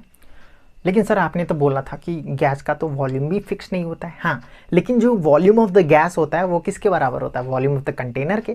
तो ऑब्वियसली अगर हम गैस को कंटेनर में रखें तो उसका कुछ वॉल्यूम तो होता है ना भाई। हाँ सर, और हमें पता है चार्ल्स लॉ में भी हमने सीखा था कि जब हम टेम्परेचर को बढ़ाएंगे तो वॉल्यूम इंक्रीज होगा by how much? By 1/273 times the volume of the gas, है ना। तो यहाँ पर हमको जो वॉल्यूम एक्सपेंशन है गैस का वो दो तरीके से देखना है। एक नॉर्मल जो हमने यहाँ पर सीखा है कि V2 minus V1 divided by V1 θ2 minus θ1, वो एक तरीका, और दूसरा चार्ल्स लॉ, और दोनों को मिक्स कर देना है, अपना सिलेबस खत्म है। मतलब ये जो एक्सपेंशन का है खत्म, उसके बाद तो थर्मल कंडक्टिविटी आता है। ठीक है, चलो क्विकली करते हैं। ओके, पहले चार्ल्स लॉ वाला देख ले क्या? चलो देख लेते हैं चार्ल्स लॉ वाला। ओके, अब तुम बोलोगे देखो यहाँ पर मैं एक कंफ्यूजन दूर करवाना चाहता हूँ अभी। जब सर आपने बोला सर हमको गैस को एक्सपांड करवाना है तो वो भी कंटेनर में रख के करना पड़ेगा। तो जब हम कंटेनर में रख के हीट करते हैं तो कंटेनर भी तो एक्सपांड होएगा। हाँ, कंटेनर भी एक्सपांड होगा, लेकिन जो गैस का एक्सपांशन है ना वो बहुत ही ज़्यादा होता है लिक्विड से। तो जो गैस का एक्सपेंशन है वो बहुत ज़्यादा होता है, इसलिए जो हम कंटेनर का एक्सपेंशन है उसको नेग्लेक्ट कर देते हैं। ठीक है, तो यहाँ लिख देते हैं during expansion of gas we neglect the expansion of vessel in which gas is kept. This is because expansion of gas is very high as compared to solid और liquid, या फिर as compared to, या फिर पहले हम उसका बात कर लेते हैं। ठीक है, this because expansion of gas is very high as compare to expansion of vessel. ठीक है, मतलब कहने का मतलब अगर हम है ना एक्सपेंशन देखें तो वो क्या होगा? Expansion of gas plus expansion of vessel. तुम यही सोच रहे होंगे। हाँ सर, तो सर ये जो एक्सपेंशन ऑफ वेसल है ना वो बहुत कमती होता है। जैसे कि ये मान लो 1000 है और ये होता है 0.001, तो ये दोनों को ऐड करने पर कितना मिलेगा? ऑलमोस्ट 1000 ही मिलेगा। तो काहे चिंता ले इसका? समझ में आ रहा है क्या तुमको? एक्सपेंशन ऑफ गैस जो होता है वो बहुत ज़्यादा होता है, एक्सपेंशन ऑफ गैस एकदम बढ़िया ही हो जाता है, और जो एक्सपेंशन इन वेसल होता है वो बहुत कम। तो काहे ऐड करना, तो हम उसको छोड़ देते हैं। ठीक है, तो एक्सपेंशन ऑफ गैस जो होता है वो क्या होता है? बहुत ही high, very high. Expansion of gas क्या होता है भाई साहब? बहुत क्या होता है? Very high as compare to expansion of vessel. Therefore we neglect the expansion of container in which gas is kept.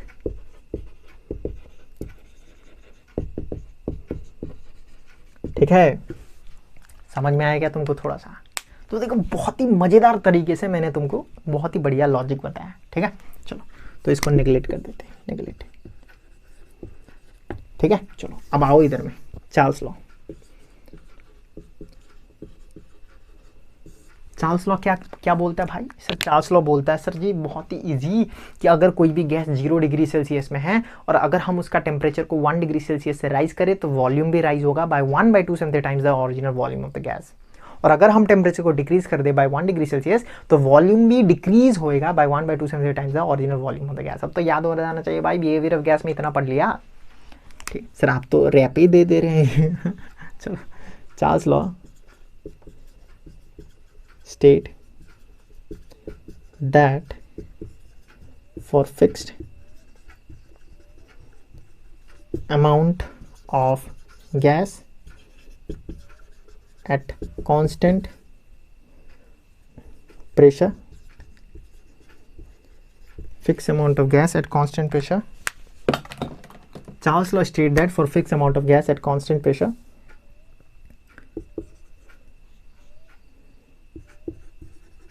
the volume of gas at 0 degree Celsius increases or decreases by 1/273 times the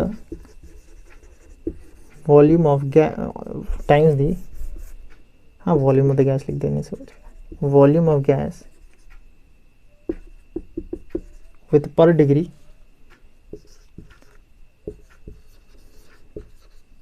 rise और fall of temperature. तो देखो बहुत ही beautiful तरीके से यहाँ पर बोला गया है सर जी कि चार्ल्स लॉ क्या बोलता है, for fix amount of gas at constant pressure क्या बोलता है, जो वॉल्यूम ऑफ गैस है ना सर 0 डिग्री सेल्सियस में इंक्रीज होगा या फिर डिक्रीज होगा। कब इंक्रीज होगा, सॉरी कितना इंक्रीज होगा, by 1/273 times the volume of the gas, जब हम टेम्परेचर को पर डिग्री सेल्सियस से राइज करवाएंगे। और डिक्रीज कब होगा, बाय कितना होगा 1/273 टाइम्स, जब हम टेम्परेचर को 1 डिग्री सेल्सियस या फिर पर डिग्री सेल्सियस से घटाएंगे। क्या ब्यूटीफुल तरीका ना भाई, what a beautiful way to explain भाई, मजा ही आ गया। एक बार फिर से बता देता हूँ, चार्ल्स लॉ तो खून में दौड़ना चाहिए भाई तुम लोग का। अब सर गैस है ना, इसका जो टेम्परेचर है वो 0 डिग्री सेल्सियस है, 0 डिग्री सेल्सियस, और अगर हम इसका टेम्परेचर 1 डिग्री सेल्सियस से राइज कराएंगे तो वॉल्यूम भी राइज होगा by how much, 1/273 times the volume of the gas. और अगर हम टेम्परेचर को 1 डिग्री सेल्सियस से कम कर दें तो वॉल्यूम भी क्या हो जाएगा, कम हो जाएगा bye how much, 1/273 times the volume of the gas. यही लिखा हुआ है इधर में, यही लिखा हुआ है भाई, यही लिखा हुआ है। Charles law state that for fix amount of gas at a constant pressure, volume of gas at 0 degree Celsius increases or decreases by 1/273 times the volume of the gas with per degree rise or fall in temperature। ठीक है, चलो इसको मैं बताता हूँ यहाँ पर कैसे करते हैं। ठीक है, ठीक है, ये मान लो कि एक गैस है, कितना डिग्री सेल्सियस में, 0 डिग्री सेल्सियस में। तो ये इनिशियल, देखो बहुत ही ब्यूटीफुल तरीके से मैं इसको यहाँ पर मैथमेटिक्स के फॉर्म में चेंज कर दूंगा। रिकॉर्डिंग हो रहा है क्या, बैटरी खत्म हो गया था, हो रहा है, चलो 0 डिग्री सेल्सियस इनिशियल, वॉल्यूम कितना होगा, V0 मान लेते हैं, क्योंकि 0 डिग्री सेल्सियस में तो मैं मान लेता हूँ कि वॉल्यूम एट 0 V0। ठीक है सर, टेम्परेचर कितना है, 0 डिग्री सेल्सियस। हाँ सर, थीटा नहीं है, ठीक है, 0 है, 0। अब मैं क्या करूँगा, इसका जो टेम्परेचर वो T डिग्री सेल्सियस से राइज करवा दूंगा। T डिग्री सेल्सियस, हाँ तो मज़ा ही आ जाएगा, रुको अभी रुको। तो इसका कुछ वॉल्यूम हो जाएगा, हाँ सर हो जाएगा। तो ये फाइनल, तो फाइनल वॉल्यूम को मान लो V थीटा मान लो, चलो, या फिर VT मान लो, क्योंकि T डिग्री सेल्सियस से राइज किया हुआ है तो इसका टेम्परेचर T डिग्री होगा, है ना। 0 डिग्री सेल्सियस था, T डिग्री सेल्सियस से राइज किया तो इसका टेम्परेचर T डिग्री सेल्सियस होगा। अरे यार इतना दिमाग तो होगा ना तुम्हारे पास। 0 डिग्री सेल्सियस है, 5 डिग्री सेल्सियस से अगर टेम्परेचर राइज करवाऊंगा तो ये 5 डिग्री सेल्सियस हो जाएगा। हाँ सर, तो VT टेम्परेचर कितना होगा इसका, T डिग्री सेल्सियस। ठीक है सर, अब आगे बढ़िए सर। अब देखो, अगर मैं चार्ल्स लॉ यूज करूं तो मेरा दिमाग ये बोलता है सर अगर हम VT कैलकुलेट करें, मतलब टेम्परेचर मतलब volume when temperature is T, तो कितना होगा सर, पहले इतना था प्लस अब कुछ इंक्रीज हो जाएगा। अब कितना इंक्रीज होगा वो तो नहीं पता, इसको थोड़ा नीचे लिख दो क्या, VT is equal to V0 plus something. अरे समझ में आ रहा है क्या तुमको, ये फाइनल वॉल्यूम, ये जो फाइनल वॉल्यूम है वो कितना होगा, इनिशियल जितना है प्लस कुछ होगा क्योंकि टेम्परेचर इंक्रीज हुआ है। हाँ सर, लेकिन नहीं पता कि कितना होगा, लेकिन हमको इतना पता है कि अगर मैं टेम्परेचर को 1 डिग्री सेल्सियस से राइज करवाता तो वॉल्यूम जो है 1/273 times the volume of the gas हो जाता है। तो वॉल्यूम ऑफ द गैस कितना है, V0 इनिशियली। अगर मैं 1 डिग्री सेल्सियस से टेम्परेचर को राइज करवाता तो वॉल्यूम इतना हो जाता, इतना से इंक्रीज होता, लेकिन मैंने वॉल्यूम को इंक्रीज किया T डिग्री सेल्सियस से इंक्रीज किया। तो 1 डिग्री सेल्सियस में इतना इंक्रीज हो रहा है तो T डिग्री सेल्सियस में कितना होगा, T इंटू V0/273, इतना इंक्रीज होगा। हाँ सर, अरे यार तुमको समझ में आ रहा है क्या? According to Charles law 1 degree Celsius से राइज करने पर इतना वॉल्यूम इंक्रीज होगा। तो 1 डिग्री सेल्सियस राइज करने पर इतना वॉल्यूम इंक्रीज होगा, तो T डिग्री सेल्सियस राइज करने पर इतना वॉल्यूम इंक्रीज होगा। तो वेरी इजी, VT होगा V0 प्लस T V0/273, मतलब पहले इतना था प्लस इतना वॉल्यूम इंक्रीज होगा। तो VT जो है वहाँ से V0 को बाहर निकालो, 1 प्लस T/273। तो ये मेरे को मिला चार्ल्स लॉ से। ये कहाँ से मिला मेरे को? चार्ल्स लॉ से। ठीक है, तो ये तुमको समझ में आना चाहिए। वेरी वेरी सिंपल, मैंने लिखा 1 डिग्री सेल्सियस से अगर टेम्परेचर को राइज करवाता हूँ तो वॉल्यूम इंक्रीज होगा 1/273 times the original volume of the gas, मतलब V0। तो 1 डिग्री सेल्सियस राइज करने पर इतना वॉल्यूम इंक्रीज होगा, तो T डिग्री सेल्सियस राइज करने पर इतना वॉल्यूम इंक्रीज होगा। तो पहले वॉल्यूम इतना था प्लस इतना, ये हो गया टोटल वॉल्यूम। ठीक है, चलो अब जाते हैं हम लोग ट्रेडिशनल वे से, जो हम कर रहे हैं इधर। सर क्या कर रहे हैं हम लोग कर रहे हैं गामा जी। गामा जी मतलब क्या है? Expansion, volume expansion of gas, coefficient of volume expansion of gas, coefficient of volume expansion of gas, coefficient of volume expansion of gas. अब क्या लिखना जरूरी है क्या coefficient of volume expansion of gas का definition? Coefficient of volume expansion of gas may be defined as fractional increase in the volume of the gas per degree rise in temperature. वही same घिसेला पिटेला सा। ठीक है, चलो लिख ही देते हैं तुमको, फिर वरना सर तो नहीं लिखा है, मजा ही नहीं आया है हमको, ऐसा कुछ बोलोगे तुम। Coefficient of volume expansion of gas may be defined as the fractional increase in the volume of gas per degree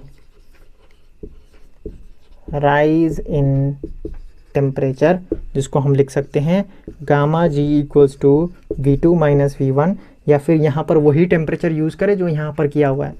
हाँ सर, तो V2 कितना है? VT minus V0 divided by initial V0 है, उसके बाद θ2 माइनस θ1, θ2 है T माइनस 0। ठीक है, यही यूनिट यूज़ किया ताकि हम इसको इक्वल टू कर सकें, चार्ल्स लॉ वाला, और इसको हम इक्वल टू कर सकें और कुछ वैल्यू मिले हमको। ठीक है, अगर मैं दूसरा वैल्यू लगाता तो ये दोनों को इक्वल टू नहीं कर पाऊंगा ना, सेम वैल्यू यूज करने पर मैं इसको इक्वल टू कर पाऊंगा चार्ल्स लॉ, और इसको मैं मिलन कर पाऊंगा। रिकॉर्डिंग हो रहा है, चलो बैटरी कम है तो हैंग ना हो रहा हो बस। तो यहाँ से अगर हम इसको सिंप्लीफाई करें, ऊपर वाला मिटा देता हूँ। ठीक है, इसको कॉपी कर लो जल्दी से, बाद में नहीं बोलना है कि अर्जुन सर ने तो नहीं दिया, एग्ज़ाम में आ गया और हम लिख नहीं पाए। सभी का डेफिनेशन एक जैसा ही है। चलो इधर में करते हैं, तो ये हो जाएगा gamma G equals to VT minus V0 divided by V0T, T minus 0T। अब इधर जाओ, V0T gamma G equals to VT minus V0। अब V0 को इधर लेके आओ, तो V0 plus V0T gamma G equals to VT। तो VT इक्वल्स टू V0 को बाहर निकालो, 1 प्लस T गामा जी। तो अगर तुम यहाँ पर ध्यान से देखो ना, कंपेयरिंग 1 and 2, इसको मिटा देता हूँ। ठीक है, जल्दी कॉपी करो।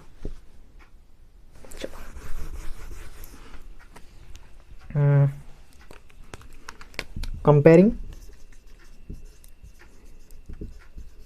1 and 2, तो देखो VT VT, V0 V0, bracket bracket 1 1, ऊपर में T है, इधर में भी ऊपर में T।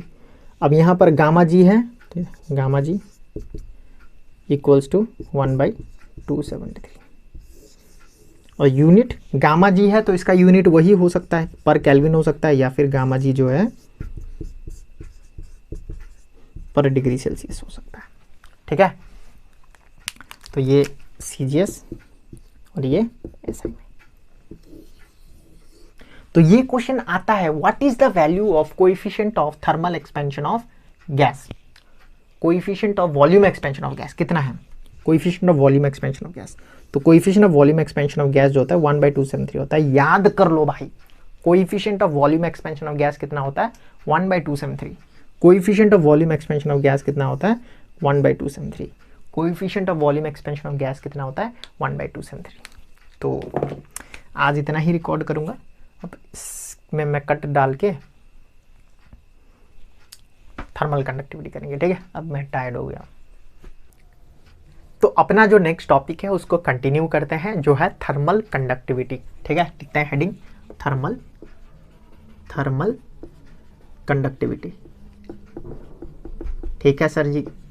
सर जी ये थर्मल कंडक्टिविटी मतलब क्या है सर, थोड़ा बताइए सर, जो आपने बोर्ड में लिखा उसको थोड़ा इलाबोरेट करिए। देखो थर्मल मतलब तो अब तक तुमको पता चल गया होगा सर, थर्मल मतलब होता है हीट, कंडक्टिविटी मतलब ट्रांसफर, मतलब हीट का ट्रांसफर हमको सीखना है। क्या सीखना है भाई, हीट का ट्रांसफर। अब देखो ध्यान से सुनो मेरा बात, अगर कोई मेटल हम ले लेना भाई, अगर हम कोई मेटल ले ले तो तुमको पता है ये मेटल क्या से बना हुआ है सर, मॉलिक्यूल्स। और ये मेटल है तो ये जो मॉलिक्यूल्स है वो क्या होता है, टाइटली पैक्ड, ऐसे करके बैठा होता है। हाँ सर, हाँ सर। सर तो क्या होगा सर, अगर हम ये जो मेटल है उसको क्या में डाल दे, फायर में डाल दे, फ्लेम में डाल दे, ऐसे करके आग जल रहा है उसमें हम लगा दे उसको, तो क्या होएगा बताओ। सर जी तो कोई दिक्कत वाली बात नहीं है सर, ये हिस्सा जो है वो गर्म होने लग जाएगा। ठीक है, अब हमने क्या करके रखा है, इसको पकड़ के रखा है ऐसे करके, हे करके पकड़ के रखा है ऐसे। तो क्या होएगा, कुछ देर बाद क्या होएगा, तुम्हारे हाथ में कुछ गरम गरम होने लग जाएगा, क्या बताओ।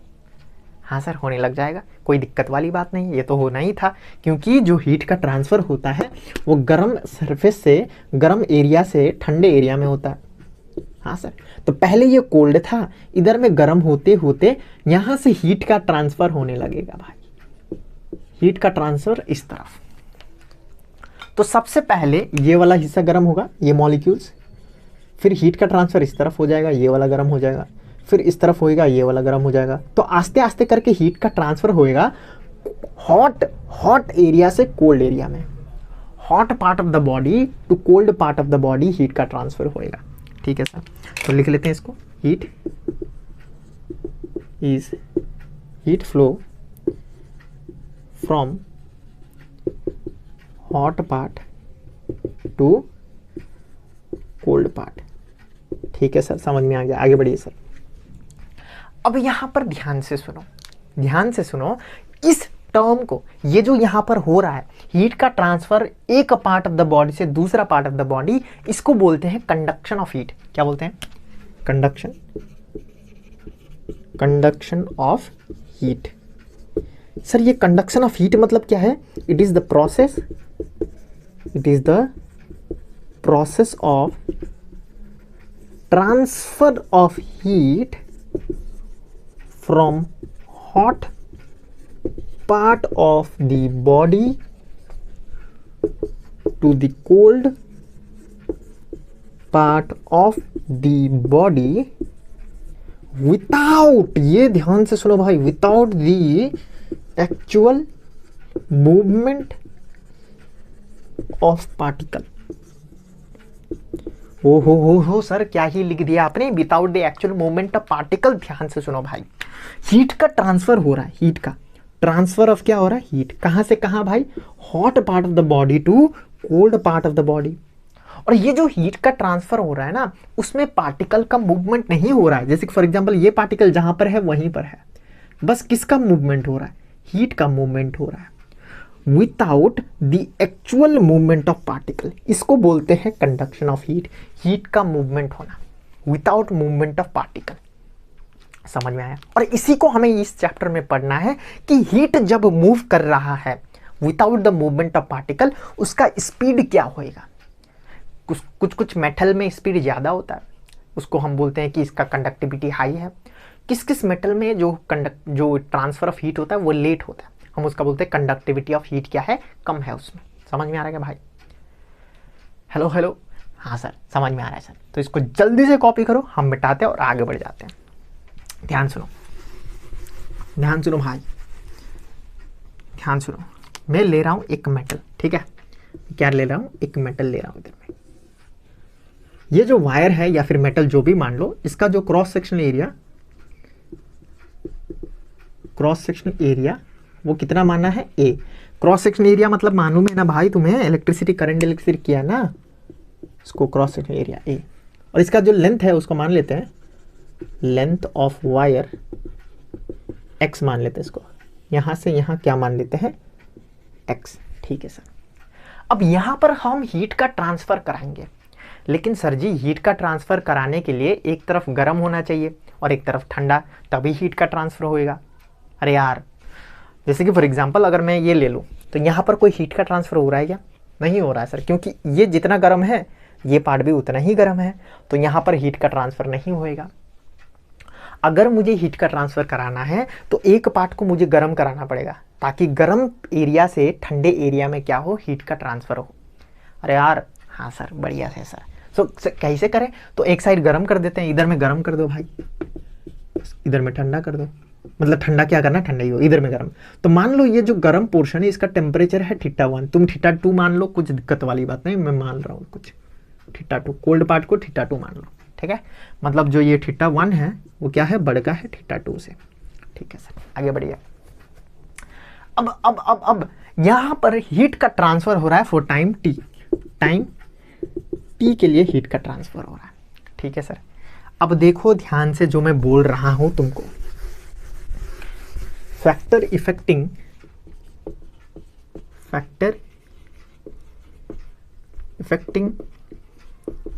द थर्मल कंडक्टिविटी या फिर heat conduction, factor affecting the heat conduction या फिर conduction of heat, conduction of heat. और ये जो कंडक्शन ऑफ हीट का सिंबल जो है वो क्यू होता है, समझ लेना भाई।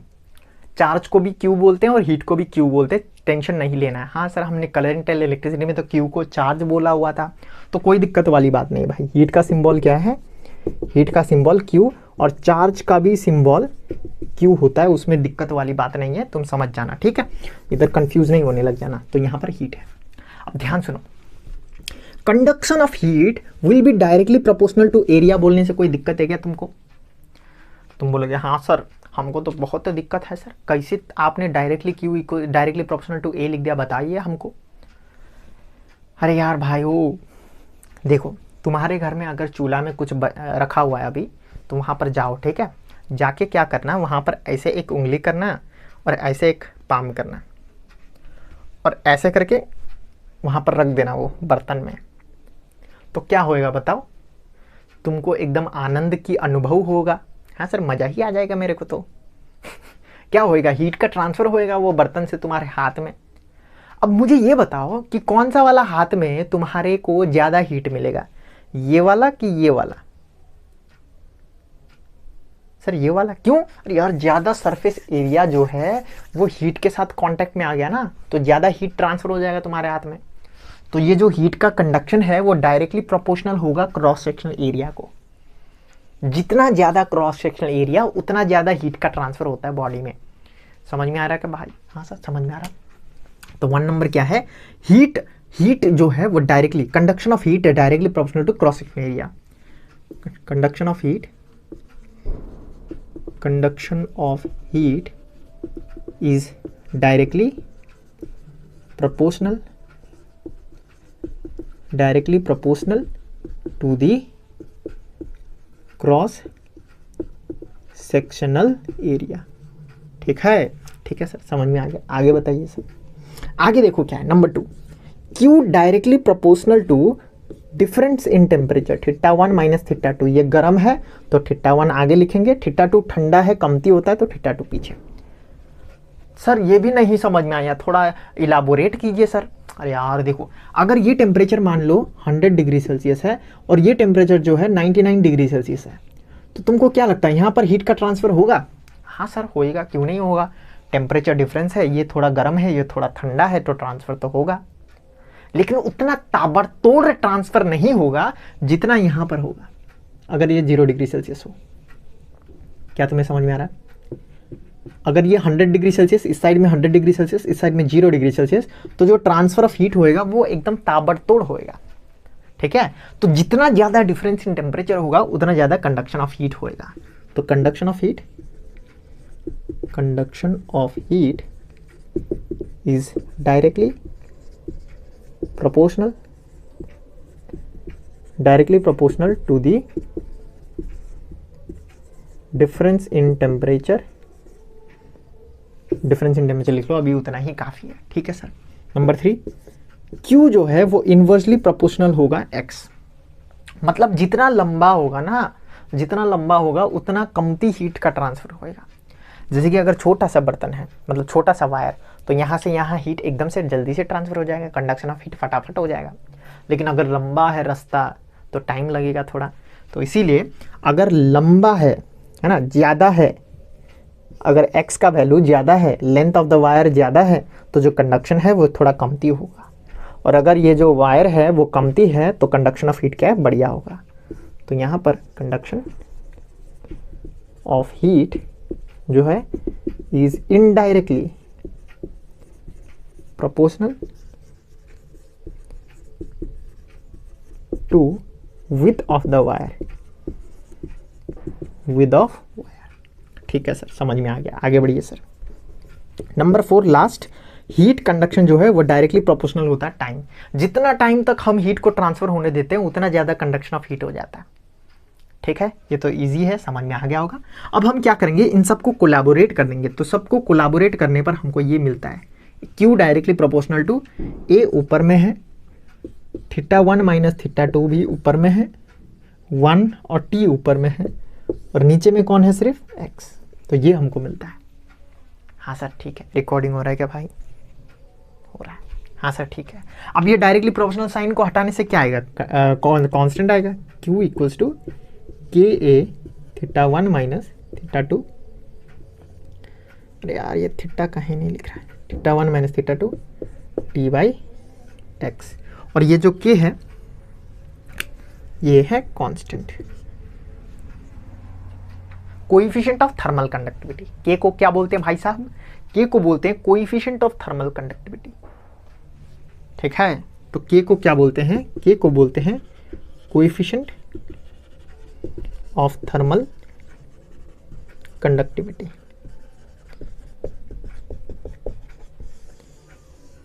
K को क्या बोलते हैं भाई साहब? Coefficient of thermal conductivity, coefficient of thermal conductivity बोलते हैं सर। ठीक है, ठीक है सर।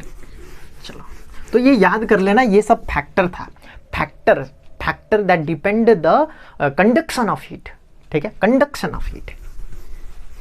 नेक्स्ट, तो यहां पर हम यहां पर K का वैल्यू निकाल सकते हैं क्या? K इज इक्वल टू क्या हो जाएगा, QX, Q इंटू एक्स, है ना, x ऊपर में चला जाएगा और नीचे में कौन आएगा, नीचे में आएगा A θ1 माइनस θ2 T। ठीक है सर जी, तो ये आ गया K। इसको क्या बोलते हैं? Coefficient of thermal conductivity. अब कभी कभी क्या हो जाता है ना भाई, एग्जाम में तुमको पूछा जाता है कि ओ बेटा अगर दम है तो लिख कर दिखाओ कि कोएफिशिएंट ऑफ थर्मल कंडक्टिविटी क्या है भाई। कोएफिशिएंट ऑफ थर्मल कंडक्टिविटी आता है तुमको, सीखे हो कि नहीं सीखे हो, लिख कर दिखाओ हमको, ऐसा कुछ पूछता है वो लोग। तो तुमको लिखना होता है कि ये जो कोएफिशिएंट ऑफ थर्मल कंडक्टिविटी है ना सर, वो कुछ नहीं है, amount of heat transfer. Q मतलब क्या, heat.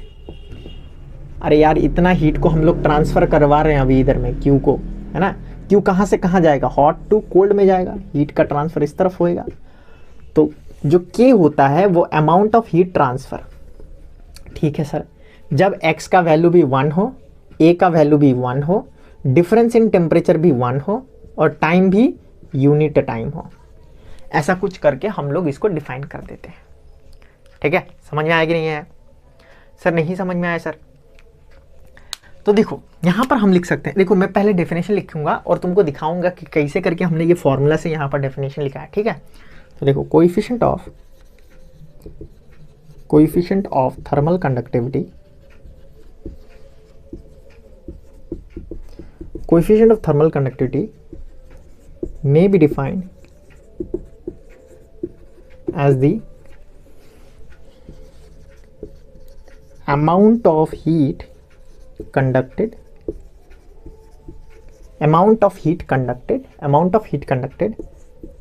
per unit area per unit time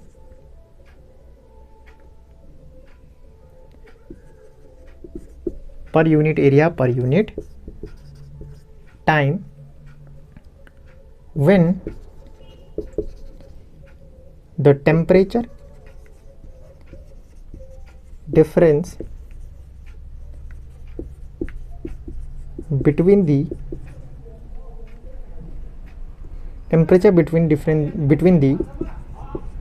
two part of conductor is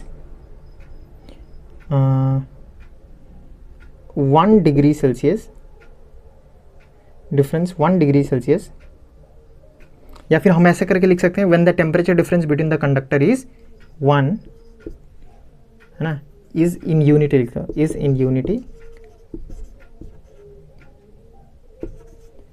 for unit length of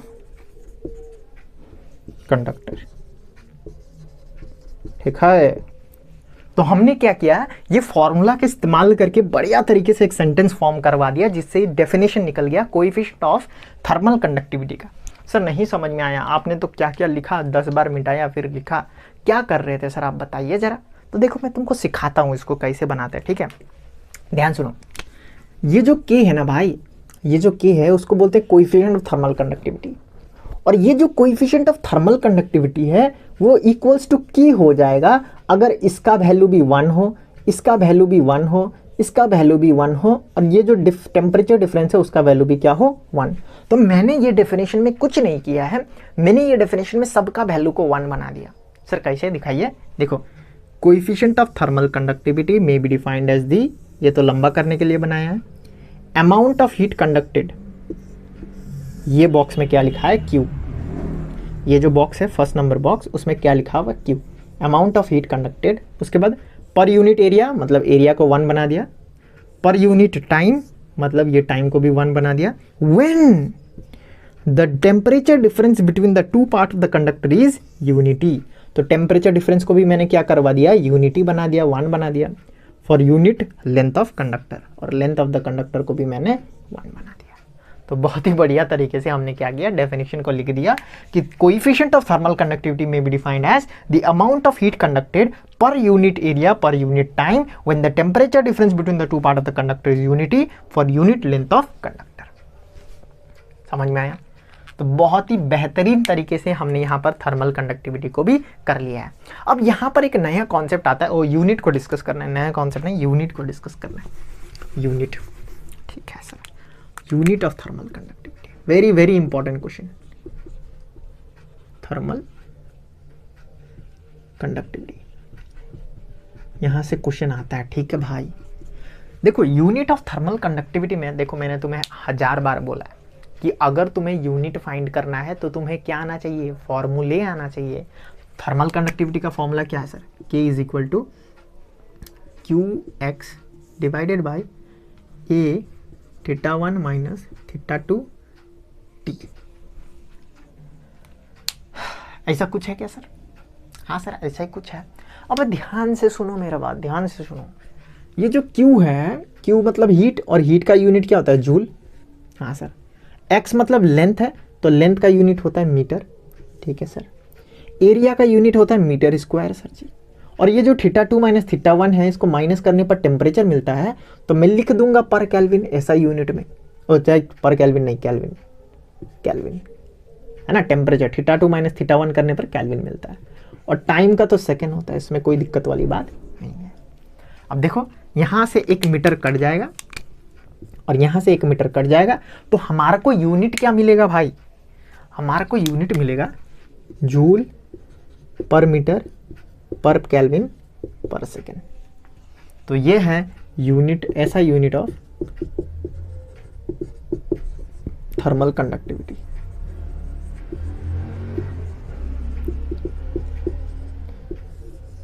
ठीक है, ठीक है सर, ठीक है सर, समझ में आ गया। अब इसी को हम नेक्स्ट स्टेप में भी लिख सकते हैं। क्या तुम्हें ये पावर का फॉर्मूला पता है क्या? पावर इक्वल्स टू क्या होता है बताओ? Power equals to work done by time. ये क्लास 9 में सीखा हुआ था ना, वर्क पावर एनर्जी चैप्टर में, power equals to work done by time. ठीक है सर, तो पावर का यूनिट क्या होता है? वर्क डन होता है जूल, है ना, और टाइम होता है सेकेंड। तो जूल पर सेकेंड को हम पावर बोलते हैं क्या, और जूल पर सेकेंड को पावर, इसी को हम वाट भी बोलते हैं सर। तो क्या यहाँ पर भी तुम्हें जूल पर सेकेंड दिख रहा है? जूल और यहाँ पर सेकेंड, तो इसको हम थोड़ा सा मॉडिफाई करके जूल पर सेकेंड को हम वाट लिख लेंगे, उसके बाद पर मीटर पर केल्विन। ये भी एक यूनिट है थर्मल कंडक्टिविटी का। ठीक है, तो कंफ्यूज नहीं होना है, ये भी सही यूनिट है, ये भी सही यूनिट है, कोई दिक्कत वाली बात नहीं है यहाँ पर। समझ में आएगा तुम सबको? हाँ सर, समझ में आया, ठीक है सर। ऐसा यूनिट में क्या होगा सर, वो भी बता दीजिए। तो इसको मिटा देते हैं, ठीक है। ऐसा यूनिट में जूल का यूनिट क्या होता है? जूल का यूनिट होता है अर्ग, है ना, अर्ग हो जाता है ऐसा यूनिट में। और दूसरा मीटर बन जाता है सेंटीमीटर -1, केल्विन हो जाता है डिग्री सेल्सियस -1, और सेकेंड तो सेकेंड ही रहेगा, उसमें कोई दिक्कत वाली बात नहीं है। ठीक है, या फिर इसको हम क्या बोलते हैं, कैलोरी भी बोलते हैं। जूल को हम कैलोरी में भी लिखते हैं, कैलोरी पर सेंटीमीटर पर डिग्री सेल्सियस पर सेकेंड। ठीक है, समझ में आया? चलो चलो, बढ़िया तरीके से शायद तुमको समझ में आया। ये सब यूनिट है, ज़्यादा कंफ्यूज नहीं होना है, ठीक है। लेकिन मेन जो तुम्हें एग्जाम के लिए याद करना है वो ऐसा यूनिट है, ये वाला और ये वाला। जूल पर सेकेंड को ही यहाँ पर मैंने क्या बना दिया, वाट बना दिया। ठीक है, चलो अब करते हैं हीट करंट। ठीक है सर, ये हीट करंट क्या बताइए? हाँ हाँ हाँ,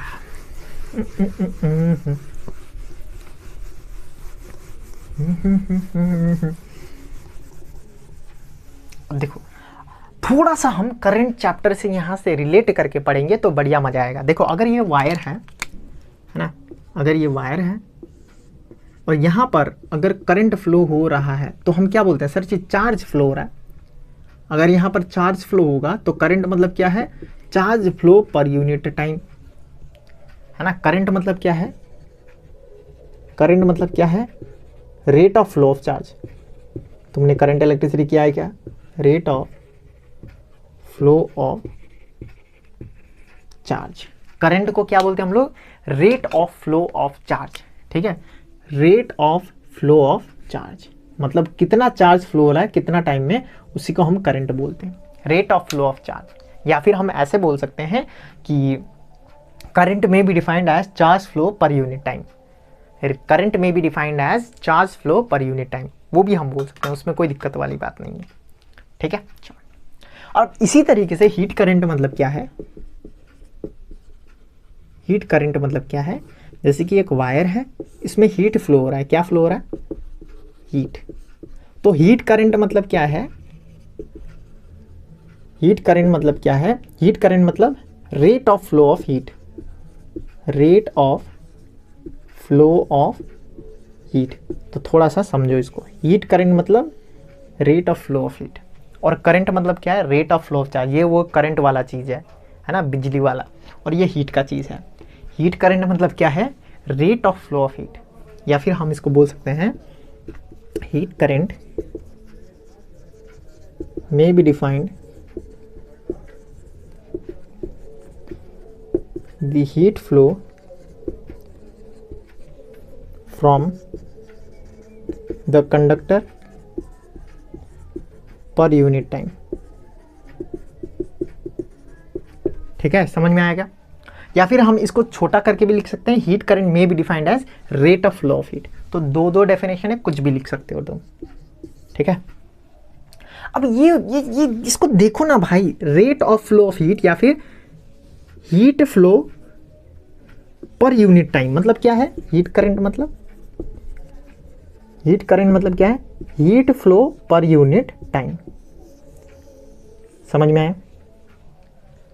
हेलो भाई, समझ में आ रहा है क्या भाई तुमको? Heat flow per unit time, कितना हीट फ्लो हो रहा है पर यूनिट टाइम उसको बोलते हैं हीट करंट। और यहां पर कितना चार्ज फ्लो हो रहा है पर यूनिट टाइम उसको बोलते हैं करंट, बिजली वाला। ठीक है सर, इसमें कोई बड़ा बात नहीं है, हम कर देंगे सर, आराम से कर देंगे। तो इतना कॉपी करो, मैं मिटा रहा हूं उसको। ठीक है, आगे बढ़ते हैं। अब मेरा बात ध्यान सुनो, क्या हमें क्यू का फॉर्मूला पता है? हाँ सर, क्यू का फॉर्मूला तो हमें पता है, कितना बढ़िया तरीके से डिराइव किया था हमने। लिखा Q directly proportional to A, Q directly proportional theta 1 minus theta 2, Q directly proportional to T, Q directly proportional to inversely proportional to X. इसको हमने एक साथ किया था तो बन गया Q is directly proportional to A theta 1 minus theta 2 T by X. और जब हमने ये मिटाया तो यहाँ पर के आ गया था सर, बहुत ही बढ़िया तरीके से। तो क्यू का फॉर्मूला यही है। समझ में आ रहा है? तो अगर तुम्हें कॉन्सेप्ट क्लियर है ना, फॉर्मूला चुटकी में निकल जाता है भाई। ठीक है सर। सर आप कहना क्या चाहते हो एक बार साफ साफ बताइए ताकि हमें मजा आए। तो देखो, तुमको मजा दिलाते हैं। ठीक है, तो क्या मैं ऐसा करके लिख सकता हूँ? अरे यार ये तो नहीं लिख रहा, अरे यार मार्कर। देखो, क्या मैं ऐसे करके लिख सकता हूँ, हीट करंट मतलब heat flow per unit time. तो हीट करंट क्यू मतलब क्या है, ये K A theta 1 minus theta 2 T by X, और इसको टी से डिवाइड करना है तो टी लिख देते हैं। समझे? अरे यार वो ये क्यू को मैंने ये सब लिखा और ये टी नीचे। समझे कि नहीं समझे? हाँ सर समझे सर, इतना हम बकैती भी नहीं करते हैं सर, इतना तो हमें आता है, हम टॉपर हैं क्लास का, है ना। देखो टी टी कट जाएगा तो हीट करंट का फॉर्मूला क्या हो जाएगा, हीट करंट का फॉर्मूला हो जाएगा K A theta 1 minus theta 2 by X. ठीक है सर। अब यहाँ पर मैं एक बहुत ही बढ़िया चीज़ बताऊंगा तुमको। तुम्हें मैंने उल्टी दिला दिया था, याद है? करंट चैप्टर में मैंने तुमको पूछा था कि करंट कब फ्लो होगा। बताओ बताओ बताओ, कितनों का आता है करंट, कब फ्लो होता है? सर जब पोटेंशियल डिफरेंस होता है तब करंट फ्लो होता है भाई। करंट कब फ्लो होता है? When potential difference is generated, या फिर when potential difference is there. जब पोटेंशियल डिफरेंस होता है तब करंट फ्लो होता है। पोटेंशियल डिफरेंस जब होता है तब करंट फ्लो होता है। तो इसी प्रकार से मैं एक क्वेश्चन पूछता हूं तुमको कि हीट कब फ्लो होगा? सर जब टेम्परेचर डिफरेंस होता है ना तब हीट फ्लो होता है। So this is the similarity between current. Current flow when there is difference in potential, potential difference होने पर करंट फ्लो होता है। हीट कब फ्लो होता है, हीट कब करंट के फॉर्म में फ्लो होता है? When there is difference in temperature. ठीक है, मैं बोल देता हूँ, लिख लो कहीं पर। ठीक है, क्योंकि टाइम वेस्ट होएगा, मैं लिखूंगा ज़्यादा टाइम लगेगा। तो लिखो heat flow when there is difference between the when there is difference in temperature between the two part of the conductor, and current flow when there is difference in potential difference between the two ends of the conductor. ठीक है sir जी, ठीक है। अरे लिख देता हूँ ना, लिख देता हूँ। मस्त बात, मस्त बात सर। क्या है सर मस्त बात? Electric current flow when there is potential difference between the end of the conductor। और दूसरा heat current flow when there is difference in temperature between the end of the conductor। है ना ये मस्त बात? ये तो मस्त बात है फिजिकल साइंस की। देखो इलेक्ट्रिक करंट क्या होता है, फ्लो होता है जब पोटेंशियल डिफरेंस हो जाए, और हीट करंट कब फ्लो होता है? जब वहां पर टेम्परेचर डिफरेंस हो जाए। तो कुछ कुछ सिमिलैरिटी लग रहा है क्या तुमको? हाँ सर लग रहा है। तो एक बार फॉर्मूला लिख लेते हैं। ठीक है सर। तो हमने सीखा था सर जी कि जो बबीता होता है, पोटेंशियल डिफरेंस होता है जो बबीता इक्वल्स टू आई आर, तो आई इक्वल्स टू क्या होता है, बबीता बाई आर। अरे ये बबीता है भाई, पोटेंशियल डिफरेंस वी, ठीक है, लेकिन मैं ऐसे करके लिख रहा हूँ पोटेंशियल डिफरेंस, और इसको मैं इलाबोरेट करके लिखूँ तो पोटेंशियल डिफरेंस मतलब V2 minus V1 by are, ऐसे करके लिखा जाता है क्या? हाँ सर। अब ये आना चाहिए भाई, तुमने इतना हीट एंड करंट मैंने मेरे चैप्टर में किया है, करंट इलेक्ट्रिसिटी, आना तो चाहिए भाई तुमको, ठीक है। नहीं आता है तो जाके देखो भाई लेक्चर। चलो आगे बढ़ते हैं। अब यहाँ पर भी मैं थोड़ा सा इसको एडिट कर दूंगा, ठीक है। Heat current is equal to, इसको मैं थोड़ा एडिट कर दूंगा, θ1 माइनस θ2 डिवाइडेड बाई, ये दोनों को नीचे लेके आऊँगा 1/k, है ना, 1/k x बाई ए, ऐसा बन जाएगा। मैथ्स आता होगा तुमको, जब इसको मैं नीचे लेके आऊँगा ना तो ये 1/k बन जाएगा और ये x बाई ए बन जाएगा। तो अगर मैं इन दोनों को थोड़ा सा रिलेट करना चाहूँ तो यहाँ पर देखो, हीट करंट, ये electric current, difference in temperature, difference in potential, नीचे में ये पूरा पूरी जो है, ये पूरा पूरी क्या है, रेजिस्टेंस, तो हम इसको बोलते हैं हीट रेजिस्टेंस, है ना, हीट रेजिस्टेंस। हीट फ्लो में जो रेजिस्टेंस होता है, हीट रेजिस्टेंस जो है उसका फॉर्मूला हो जाता है 1/k x बाई ए। तो इसको भी थोड़ा सा याद करके हमें चलना है, ठीक है। इसको बोलते हैं हीट रेजिस्टेंस। हीट रेजिस्टेंस जो है मतलब जो हीट का फ्लो है उसमें जो रेजिस्टेंस होता है वो कौन है, ये एक्स ए बाई के, ठीक है, एक्स ए बाई के। तो एक्स मतलब लेंथ ऑफ द वायर, अगर लेंथ ऑफ द वायर लंबा है, अगर लेंथ ऑफ द वायर क्या लंबा, तो हीट का जो रेजिस्टेंस होगा वो भी ज़्यादा होगा। लंबा रस्सी है, लंबा वायर है तो हीट का रेजिस्टेंस ज़्यादा, है ना, हीट फ्लो नहीं होगा ज़्यादा मस्त तरीके से। अगर एरिया ज़्यादा है तो हीट का रेजिस्टेंस कम हो जाएगा, इनडायरेक्टली प्रोपोर्शनल, ठीक है। शायद तुमको समझ में आ रहा है, ठीक है। शायद हमारा जो टॉपिक है वो कंप्लीट भी हो गया। तो इसी के साथ हमारा जो ये चैप्टर है थर्मल फिनोमिना बढ़िया मज़ेदार तरीके से कंप्लीट हुआ है। तुम्हें भी ये चैप्टर कंप्लीट करके मज़ा आया होगा, है ना। अब नेक्स्ट शॉर्ट में हम क्या करते हैं, सेकंड शॉर्ट में हम लोग डबल शॉर्ट लेक्चर सीरीज़ का, वहाँ पर हम लोग इसका कुछ क्वेश्चन आंसर डिस्कस करेंगे। और मैं तुमको टेलीग्राम में वो भी दे दूंगा क्या, कि ईयर वाइज ये चैप्टर में ईयर वाइज क्वेश्चन जो आया है वो भी मैं तुमको पोस्ट करवा दूंगा। फॉलो करो भाई, टेलीग्राम में फॉलो करो, इंस्टाग्राम में फॉलो करो, है ना। और ये जो चैनल है वो सब्सक्राइब करो, तुम लोग नहीं करते हो भाई। इतना बढ़िया कंटेंट जो है physical science WB West Bengal के लिए प्रोवाइड किया जा रहा है ये चैनल में भाई। वायरल बनाओ भाई थोड़ा, है ना, थोड़ा दबदबा रहे हम लोग का, ठीक है। चलो जो भी हो बढ़िया तरीके से स्टडी करना, जो भी वेस्ट बंगाल बोर्ड में इस बार एकदम बढ़िया तरीके से फाड़ना है फिजिकल साइंस में, ठीक है। चलो थैंक यू।